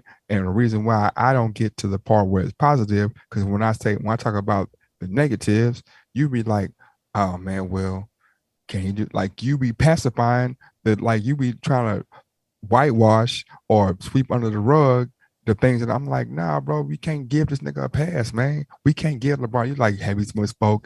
Nigga, this nigga ain't misspoke. He didn't misspoke. That he did. It wasn't a misspeaking what he said. And you trying to say that is, I'm not saying it's Who angering said me. he misspoke though? You said LeBron misspoke. He had a man. Nah, he didn't misspeak, man. I He ain't say didn't. misspeak. I never said the words misspeak. What you say it did then? I just told the shit. That nigga, he was contradicting himself. Wait. I said that. Did I not say that? Did I not say he contradicted himself? This is what you said. I said we all contradict ourselves, bro. What you said was, have you ever misspoke? When I talk about LeBron, I was like, he didn't. That's why I said he didn't misspeak. Have you ever misspoke? Yeah, I misspoke. Have you ever said some shit, or do you even have a belief or some shit that you realize like, oh damn, nigga, that shit is like contradicting some shit I said last week? No, you never have. No, what I'm saying is you're a different breed, then, my guy. I'm saying if I learn something new and it contradicts what I'm saying, then I'll say, oh yeah, I didn't know this or I learned this. I was wrong about that. I feel like every human being should contradict themselves as they get older with a lot of things, because as we get older, we learn more and more. So if you're not contradicting yourself from from 8 to 12 to 12 to 15 to 25 to 30 to 40 to 50, then you still have the same thinking as you had 10, 20. You should be, everybody should be contradicting themselves when it comes to learning about the world and learn, because you study learning, and the way you thought about something at one time should grow and mature and change. You can call it contradiction if you want to, I don't know. But what I'm saying is what he did wasn't the contradiction, bro. What he did was he stood on, like, just like you give him all his props or give him his note for standing up on one thing, he stood up on that too, man.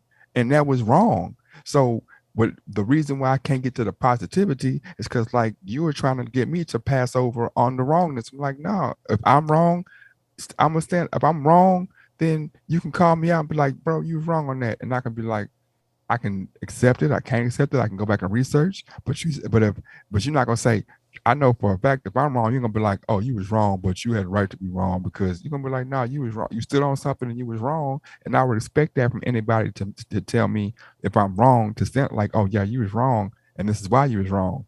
And I gotta be the man or be a human being and be like, yeah, I was wrong. I've been wrong on this part before. I've been wrong in life before. But what I'm saying is, there ain't nobody passing over my wrongs, being like, oh, he wrong, but you know what? Psh, he did all this good stuff, so he showed, he did all this good stuff, so he okay. It's okay for him to be wrong about this. Or it's for him. Like if I said, But you're wrong about shit every day, though. If I said, In someone's eyes, you're wrong about something. said, And if you don't feel like you're wrong about it, you have no reason to say, "Oh, I was wrong about it," and that's something you stand on. if I say on Monday, So because you're wrong about one thing, that doesn't diminish the shit you've done is positive. Yes or no? you're right. You're right. I'm not saying that. So But what's the issue? the issue is, what I'm saying is, the praise for him is saying that he's this. Like if I make it a point to say, take him out the picture. If JB says he's a point to say that he's somebody who fights for black people, right? I care about black people. And then a black person does something wrong, or a black person is wrong, and I'm like, well, not that black person. Then do I really care for black people? Or do I care for black people as it makes me feel? Like the only reason I'm making it a point to say anything about him in particular or people like him is because they make it a point to let you see, look what I did. Look at what I did. I made the school. Look what I did. I gave money. Look what I did. He not the first to do that. He ain't he ain't like, it's not. But you're making it a point for people to see what you do. So just the same way we gave you this praise for doing this, congratulations, good job. I'm proud of you. I'm happy you did this. But then when you come over here and say something that's totally opposite of what you were preaching, now I'm looking at you sideways and like, how could you have this much energy and positivity, but then be okay with this negativity? Have you ever done this in life? Have you ever done something that totally is opposite of what you represent on a daily basis? Totally opposite. No, I don't think so. All right. I don't think so. I know I have. Like, I'm not gonna be like, man, I care about black women, and then a woman get raped and be like, she deserved that shit. Like, nah, I ain't gonna do that. But that's I know that sounds crazy, but that's what if I'm. So if you I'm, feel like that's the equivalence of what he did? watch this. If I'm Asian or a Chinese kid that has a pair of LeBrons in China, and it's March of 2000 or not March 19 of 2019, I'm like, LeBron, man, look what he does in his community, man. He cares about, Then he comes to China and says, oh man, that's not here, we shouldn't talk about that. How do you think that person feels about LeBron? How do you think they feel? Like that's like he like, oh, I don't matter. Can't beat the police about how someone feels about someone, no, bro. See, I'm saying that's why I'm talking about that pacifism and being like, okay, so people. I'm not pacifying anything, bro. I'm not. I'm gonna be honest with you. And maybe this is the disconnect. I'm not a pointer of fingers at people because I know. Hold on, time out. No, some real talk shit, bro. What's that shit when people say you point one finger at somebody, you got 3 pointing back at yourself? I know, no. I know for a fact, my guy, I have skeletons in my closet. I have views that may have been fucked up that I changed my mind about, that I feel a certain way about. I'm not perfect, my guy. I know that I am a work in progress. With that being said, I am not going to diminish, talk down on, try to make a bad example of someone who I know is being positive in the community. It doesn't have to be on LeBron James' stature. I'm just not going to do it. Because I know, I'm not taking every effort I could do to be. Right now, you're contradicting yourself. Huh? Right now, you're contradicting yourself. Because I said I know I'm not making every effort I can to increase my community. I know I'm not. There are things I can do. Not there. Because when we talk about things, and if you don't know, what do you say? I say I don't know. And you say, I don't want to talk about that because I don't know. Right? I don't know.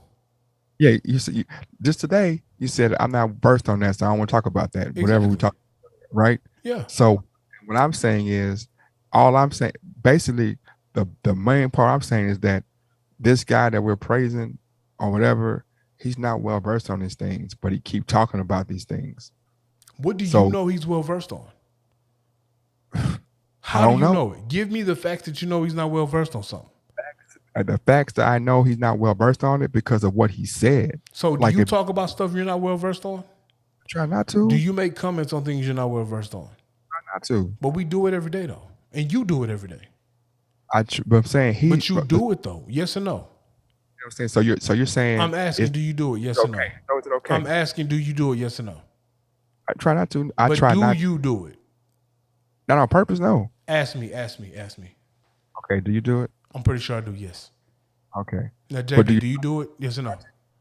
Do you try to? Yes or no? Is it on purpose? What do you mean do I try to? Yeah. Do you try to talk about things you know about on purpose? No, but sometimes I may try to come up with an answer if I'm asked. Yeah, but for the most part, if you know about it, you're gonna be honest, like, well, I really don't know. I will, yes. And if I don't know about it, like just now when you asked about Catfish Station, I'm like, I don't know. And you're like, man, how you not know about that? But it's okay, I don't know. I said, I don't know. What I'm saying is the things they're asking, like some of the questions they're asking this guy, he doesn't know. And you can tell he don't know by his answer, because his answer is an uninformed answer. I could be wrong about Catfish Station. It could be owned by like Jewish people. I don't know. It could be. I don't know either. So, but I said I don't know. But what I'm saying is the answer that he gives on certain subjects, because it's a nuanced subject. So let me ask you a question. What's the difference between the nuanced subject and he answered like a definite? The difference What's the difference between that and you saying churches is in Australia before you fact checked it? What's the difference? I'm asking you, what's the difference? The difference is I was assuming and I was wrong. Damn, so he can't assume and be wrong? How's that assuming, bro? Tell me how he assumed. Tell me. Just like how you assumed it was churches in Australia. He could have assumed that it wasn't social injustice in China. But how can you assume what was wrong, bro? And this is a conversation that was had a day before. Like you've already. But how can you stand on a soapbox because they were serious? How can you be that serious and that adamant about standing on a soapbox you're on, and then say something as reckless and wild as there's the churches in Australia? Why are the churches in Australia, but we can't get up Bojangles in Houston? But then I go back and say I went back and fact checked. You did. How you know he didn't go back and check himself and be like, damn, I fucked up. And his publicist said, just leave it alone. You're going to make it worse. So what we come to the conclusion in this podcast is that in Aaron W's eyes, LeBron James. Here you go. You doing what you be fussing at me about. I don't be caping for LeBron. It's not about LeBron. The world. Well, his publicist said. It's not about LeBron, bro. It's about making sure that we as people are just being responsible. We look at ourselves first before we look at somebody else. So before I point fingers to somebody, I'm looking at myself first. What does that have to do with what LeBron James said, man? Just tell me how that makes sense. I'm looking at myself first, and I'm judging myself first, and I know I make missteps. So because I make missteps, I'm not finna just no, bro. I'm not. Everybody's accountable for nothing. Then anybody can. You making mistakes, fuck it. Okay, well, I make mistakes too, so we all good. Nah, man. If somebody comes out, like I made it so simple. I said, if he stands on something on the left side, and we all for it, and he stands something on the left side, we only you are choosing to ignore the left side. You was like, Who well, said I because ignored anything? but I just gave you 15 reasons why this shit was irresponsible. But you like, no, but if I you did what, not. I never what about at you? not one What about point. you? What about you? What At about have you one made point. mistakes? Have you At one misspoke? point, Have you just, nigga, I didn't say that what he said was irresponsible. so how is he getting the pass then? I'm not, nigga. It's shit that you done that I don't judge you for. It's shit that I've done that I haven't been judged for. How is he getting the Someone pass? gives someone a pass.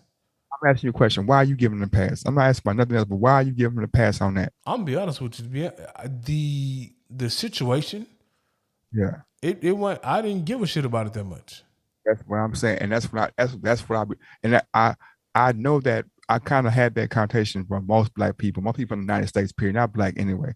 People in the United States don't give a fuck what happens in China. So when he says something fucked up about China, they don't care. I mean, I got enough. I have enough on my plate dealing with what happens to me and people who look like me in America. We got to fix that first before we start floating to China, to Japan, to Korea, fixing X, Y, and Z. Stop, because when Can something I ask you a happens, question? when something happens to oil over there, we over there. That's not us. That's not us. That's a when- whole nother conversation, a oil whole prices- nother entity, and a whole nother situation that has same. nothing to do with the greater good of anybody and has everything to do with dollars. And That's you why know that. What you think this whole thing is about, bro? The government is using the workers. The government is using the workers to make money, making them work at low wages. That's why they mad. They were mad because they were getting paid $2 an hour to make these shoes. It's making millions of dollars, and the governments and Nike's making all the money, oppressing the people. That was the issue. That was 100% the issue. And because LeBron James makes money with Nike, he said, well, they can oppress these people and make money off. That was the whole issue, bro. That's But cool. people in America don't give a fuck about that. So it's like, yeah. For the people that have to deal with that, but then on the backside, You're right. People in America, they might not give a fuck about the people who are in the sweatshops in China making goods when they're trying to deal with just random people being shot by police unjustifiably. Or not just police, just random acts of violence, period. I just can't put it all on the police. I'm not saying, but I'm also saying that when George Floyd happened and when we have injustices, the first thing we do is make cries to the world. Hey world, look at this. Because you're not crying to the people in the United States. Everyone's doing it. So you're not crying to the people who are doing it. You're crying to the world to look at it. Take a look at this world. Look how they treating us. That's what I'm saying. So, and I'm not tripping. And I'm not saying that, I'm just saying that. I also think you're taking one situation and you're riding that shit. And I think that and like I always said, if you can find one negative situation, you can go find 5 positive situations. Not necessarily, and I ain't saying you got to go find 5 positive with LeBron, but for every one negative, you can go find positive, and you can bring light to the positive too. And you can give an example of the positive and say, let's be more like this instead of more like that. My beef is we will get a now an hour and 47 minutes of the negative without the positive. And when I try to bring up the positive, there's a reason why we can't talk about the positive, because you're trying to overlook the negative. You're trying to give the negative a pass for positive. And that's not what I'm trying to do. What I'm saying is, if you want to say, this is what I'm saying in a nutshell, bro. And this is why I think that's 100% total, 600% bullshit. Because you saying that's your opinion, though. My opinion. You're right. It's my opinion. My opinion is bullshit, because I'm like, well, no, we're not doing bad. Look at the positive things we're doing. I'm like, my nigga, you telling me that in a country that has 35 million black people, that the largest black gathering is not even the largest black city, bro? And you're like, yeah, that's good. I'm like, I'm proud of that. Though? No, but that's what you said. You said, go look at the black market. And my guy, time out. We were simply talking about Houston. This is what I'm saying. You don't hear what I'm saying. I was simply talking about Houston. I can't talk about, all right, no, on some real shit. Not to. You just heard time out.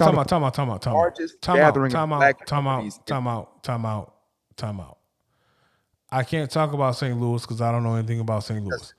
No, listen to what I'm saying. Listen to what I'm saying. It does matter. It does matter, Book, because I don't know. Houston is the largest black community in the world, bro. Book. I can only Houston talk about what I can't talk doesn't about New matter. York because I'm not from New York. Doesn't My nigga, I matter. don't know about New York. I don't know about Cleveland. I It don't doesn't. know. I can speak Doesn't about what I know. doesn't matter, bro. It does matter. We know that Houston has the largest black community in the country. That's You know that. fine, but Why bro, is the largest black gathering in Houston? I came to Atlanta and everywhere I fucking go is black owned, black this, black that. That's not in Houston. Houston's not like that. So my eyes being open to a different environment in another city. So I'm asking a question. If we know that Houston isn't the largest black city in America, then how is the largest gathering of black companies in Houston? how do you even know that's the largest gathering of black companies? Said on the website. I'm My taking nigga the Popeye said that they're the best chicken in the South. Is that a true statement? Yes or no? website's false. Okay. I'm asking you a question. I can't do this, bro. I can't do this conversation. Say something, bro, and I have a valid response. How is it valid though? Because you seek for reasons to diminish something, bro. You don't seek for reasons to uplift it. Can't answer the question because I just answered the fucking question. I told you I don't know because I'm not versed in those other cities. I don't have an issue with saying something I don't know about. You gotta be versed to know, bro. I'm asking you a question that has nothing to do with your knowledge. I'm asking you a question about how do you feel about the situation. I'm saying, hey, Houston is not the largest black city in the country. Of course it's not. But Houston has the largest meeting of black businesses under one roof, according to the site. So now I'm thinking to myself, so how are we not the largest but have the most black businesses? Does that not make sense? And we by black has the largest number of black businesses under one digital roof where you can buy.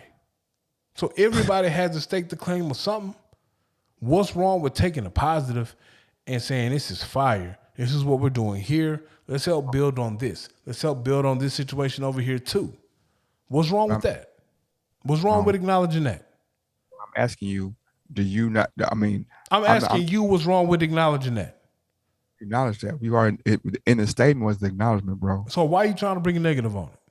No negative. Give me a negative. Ask me the negative. Let's go. No negative. No, ask me what you was finna ask me. Why is Houston have the largest black market in the country? I have no fucking clue. Maybe because they have the most space to put it in. Hold up. So when your answer is a maybe, and you have to, and not just you but me too, when we have to guess why this happens, now we have to investigate. But I didn't guess. I said I don't know. My words were I don't know. What's the blackest city in America? What's the largest black city in America? I want to say Atlanta. So tell me the enterprise that Atlanta has. The enterprise for black people. What is the black enterprise for Atlanta? I explain the question again. I don't understand how it goes. What is the black enterprise for Atlanta? We said Houston has the biggest black market vendors under one roof, right? What does Atlanta have? Does Atlanta not have success for black people? I'm asking you. I'm just asking. I'm truly asking the question. I'm giving the answer. It has success, but I'm asking you the question: how does a place that's not the largest, like if I have the most black people, how different? Like how is another city that isn't? And I'm trying to think of the last. I think it's like Atlanta, Chicago. Man, I want to say St. Louis, maybe. Oh no, Atlanta, Chicago, New York, something like that. Houston's like number 5 or 6. What I'm saying is, how is the 5th largest, the 4th largest black city have the most black businesses in it? Now, that would lead me to think like, dang, you telling me the cities that have the most black people don't have the most black businesses? How does that work? Well, I think they're saying it's the most black businesses in that market setting under one roof. Exactly. I don't think they mean the largest number of black-owned businesses. I understand. So you're talking about a flea market style venue versus a whole city of black businesses. And now you're getting into like particulars, which I feel like is bullshit. Why is it bullshit? Why we just can't look at the black enterprise that's operating in said cities and support to grow? When I'm That's all I'm asking. Detroit, Tennessee, Maryland, New Orleans, Cleveland. That's 1 through 5. I don't know shit about Detroit. I don't know shit about Maryland. I don't know shit about Cleveland. Houston is -21. Houston's not in the top. And what is the point you're trying to prove? Top But what is the point you're proving with your Google search? point that I'm proving is that the point that I'm trying to prove is that I'm asking the question. It's like, okay, if you have 1,000 people in this city and I have 3,000 people in this city, there are going to be more businesses in this city just because there's more people. If I'm not in the top 5, top 10 cities, and we all agree that there's a shortage of Black businesses across the board, the largest gathering of Black businesses in a bundle is in the city that's not in the top 10. So that leads me to believe, like, dang, well, why is a city doesn't have the numbers other cities able to collect like this? Why isn't it in? It's not even negative. It's a question, like, how come Detroit? How come Maryland? I mean, Baltimore. Is it poverty? What is it? But how do you know it's not going on? Like, so prime example, and I'll leave with this. Since I've been in Atlanta, I've been exploring the city. Okay? I've been to at least 3 parts of this city that have gatherings that are similar to the Black market gatherings in Houston. And they're scattered throughout the city, bro. Just in different spots. Yeah. And they rival the same space, the same number of vendors that the Black market has. The only difference is they're not grouping them under one roof. Because a lot of these businesses are standalone, brick and mortar businesses. They're already established. Yeah. And you have so many places to have vendors just tucked off. So while you have one Black market in Houston, you probably have, at any given time, fucking 20 of these situations going on in Atlanta with the same number of said vendors. So to me, when I look at that and I just use my common sense, it's probably multiplied by 4. So you probably have, if you have 100 Black businesses in Houston, you probably got 400 in Atlanta. And that's not a precise assessment. It's just me guesstimating. Yeah. From the eyeball test, from what I see. Yeah. The experience that I've had in both cities. Like I told you, to me, the city of Atlanta is like being in third ward at all times. Mm-hmm. So I'm telling you, the whole city feels like one neighborhood from Houston. So I would assume you could see the magnitude and the expansion of the Black experience from one city to the next. So when I'm marketing my business, if I can find a way to say I got X, Y, and Z, I'm going to say it. If I'm selling cars, I'm going to find a way to tell you, hey, man, A-Dubs used cars is the largest number of used cars you can find with Black rims. That's what I'm going to say, bro. If I can pull on that, I'm going to say it. It's not wrong. I'm not telling a lie. I pull the metric and I'm rolling with it. So for them, that might be a metric they're rolling with, my guy. Man, them old random and that's all I'm saying. And it doesn't mean a negative or a positive, bro. It just means when I'm in Houston, while I was in Houston, I'm supporting this. I'm going to the Tray. I'm going to support Turkey Leg Hut. I'm going to support Level 1 Fitness because it's Black owned. I'm going to support the Juice Ease online. I'm finna support all of that. Greed Seed, vegan, all of that.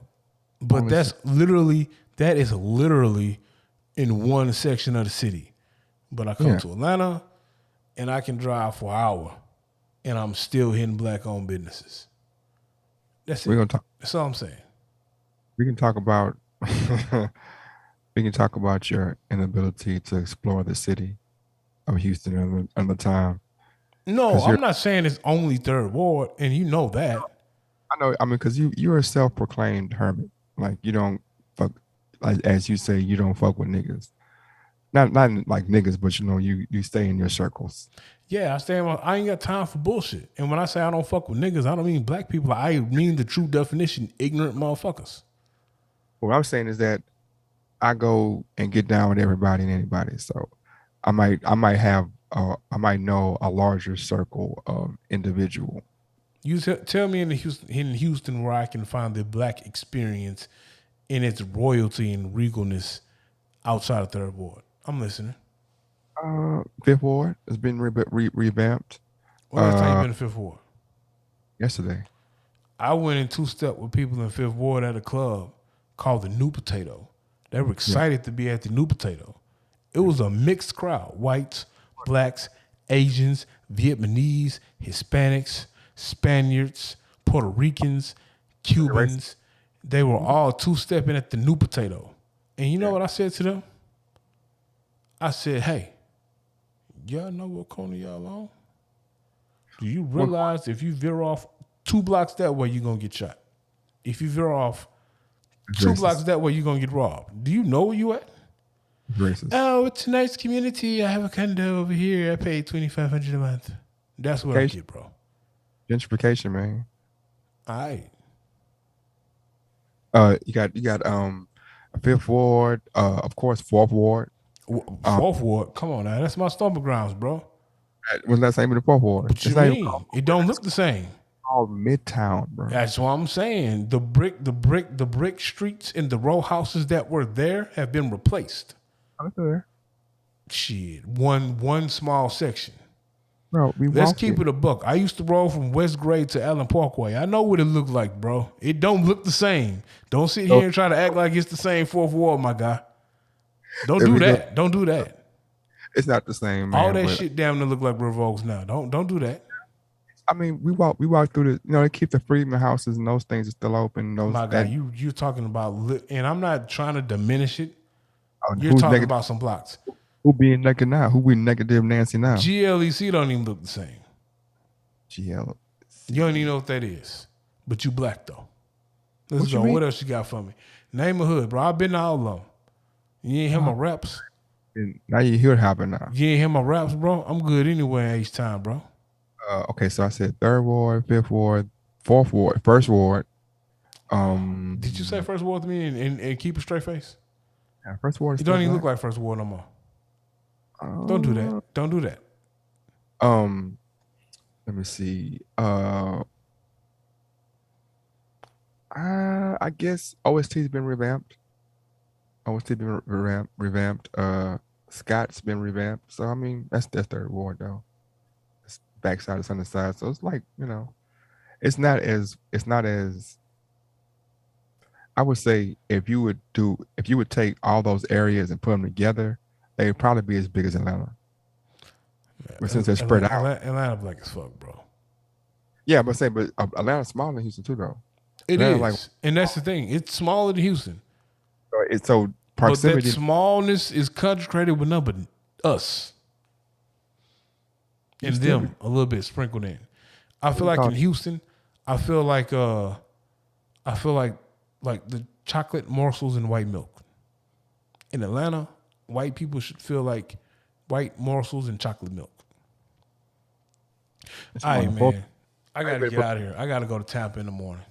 And it's morning. Oh, yeah. Oh, yeah, it is 1 o'clock over there. But, man, we're going to have like guests for the next 12 shows. So we're going to have a guest on the next 12 Friday? shows. Next 12 shows. Friday, bro. I'm back in Central Standard Time. So 9 o'clock, you go down. Make sure you have your guests. I'm taking everything with me. We're going to pod live from Tampa Bay. Oh, Tampa not Central Time. What you talking about, man? Whatever time it is, my nigga. I'm finna roll by the Buccaneers Stadium. I'm going to scream out, fuck Tom Brady. fuck TB12, and then we gonna pod. I've actually been inside the stadium before. Who? I have. I know one of your Ugandan brothers worked security, and he let you through for like 5 minutes. He wasn't from Uganda. Jablani, yes, I remember you from my village. You go, you say hello, and then you come back. I had to post those on the Facebook page. Touch the green grass, my friend. So I saw some things, and it looked like it was a little racist, man. Am I gonna run into the rednecks? Oh yeah, that dude house. It's a dude. He probably still there. It's a dude. If you go on MLK, and Tampa kind of pretty, by the way. It's small though. But like, yeah, he got nigger racing. Some dude he met at Home Depot because they messed over him. So yeah. Yeah, white dude. Yeah. Oh, well, I'm gonna have a chopper with me, so Yeah. They don't have open carry out there though. I got a license. Don't go to the them Haitians out there, man. They ain't got a license. Them the ones you're talking about, the ones that's unlicensed that don't care. That's what they had. Man, I stay in my own lane, bro. I just want to go eat an omelet and then go to work. You know what I'm saying? Like a healthy omelet, like a spinach omelet, a little bit of ham. It's a place on the water. I get the name. I went there. It was pretty cool. Everything about water though, but they got like they neighborhoods is on like they regular neighborhoods like Dolphin houses or just regular houses are on the water, like literally on the bay. It's kind of neat, but it's kind of messed up too. Were you that offended? I was watching the Isaiah Carey Factor, and they were talking about some dude. He like went to Harvard or something, and I'm probably saying it wrong. He was having a party, and he was like party at the trap house, but he was like not black. So they made a big deal about him cultural appropriating the fact that he was making a trap house sound like fun. Do you feel that strongly about it? 2 minutes. No, I'm sorry. 30 seconds. 30 seconds. Me and Isaiah Carey had a moment together many years ago. Y'all glanced in each other's eyes? No, we both looked at Sheila Jackson Lee booty and was like, she got that thing. So whatever he says, I roll with him, man. We had a real nigga moment. Yo, once Young James Boogie started saying that he was looking at Sheila Jackson Lee ass, that lets me know it's way too late for us to still be potty. And this has been another riveting 16 Shots podcast with Young James Boogie and AR Dub. Are you dumping this video on the Facebook page for our fans to see me in this immaculate light that I have going on here? I will. I think my light, I'm kind of glowing today. I know you see it, man. Nah, I usually don't hate, but I'm a hate right now and say that my light is shining brighter than yours. Astros on. I know you see it, man. I'm looking like I've been drinking water or something, man. I'm looking real. I don't know how this happened like this, but you know what I'm saying? I know you see it. And I ain't got my DSLR working yet either. So when I get that DSLR, boy, go Astros. Yo, 16 Shots podcast, and we out.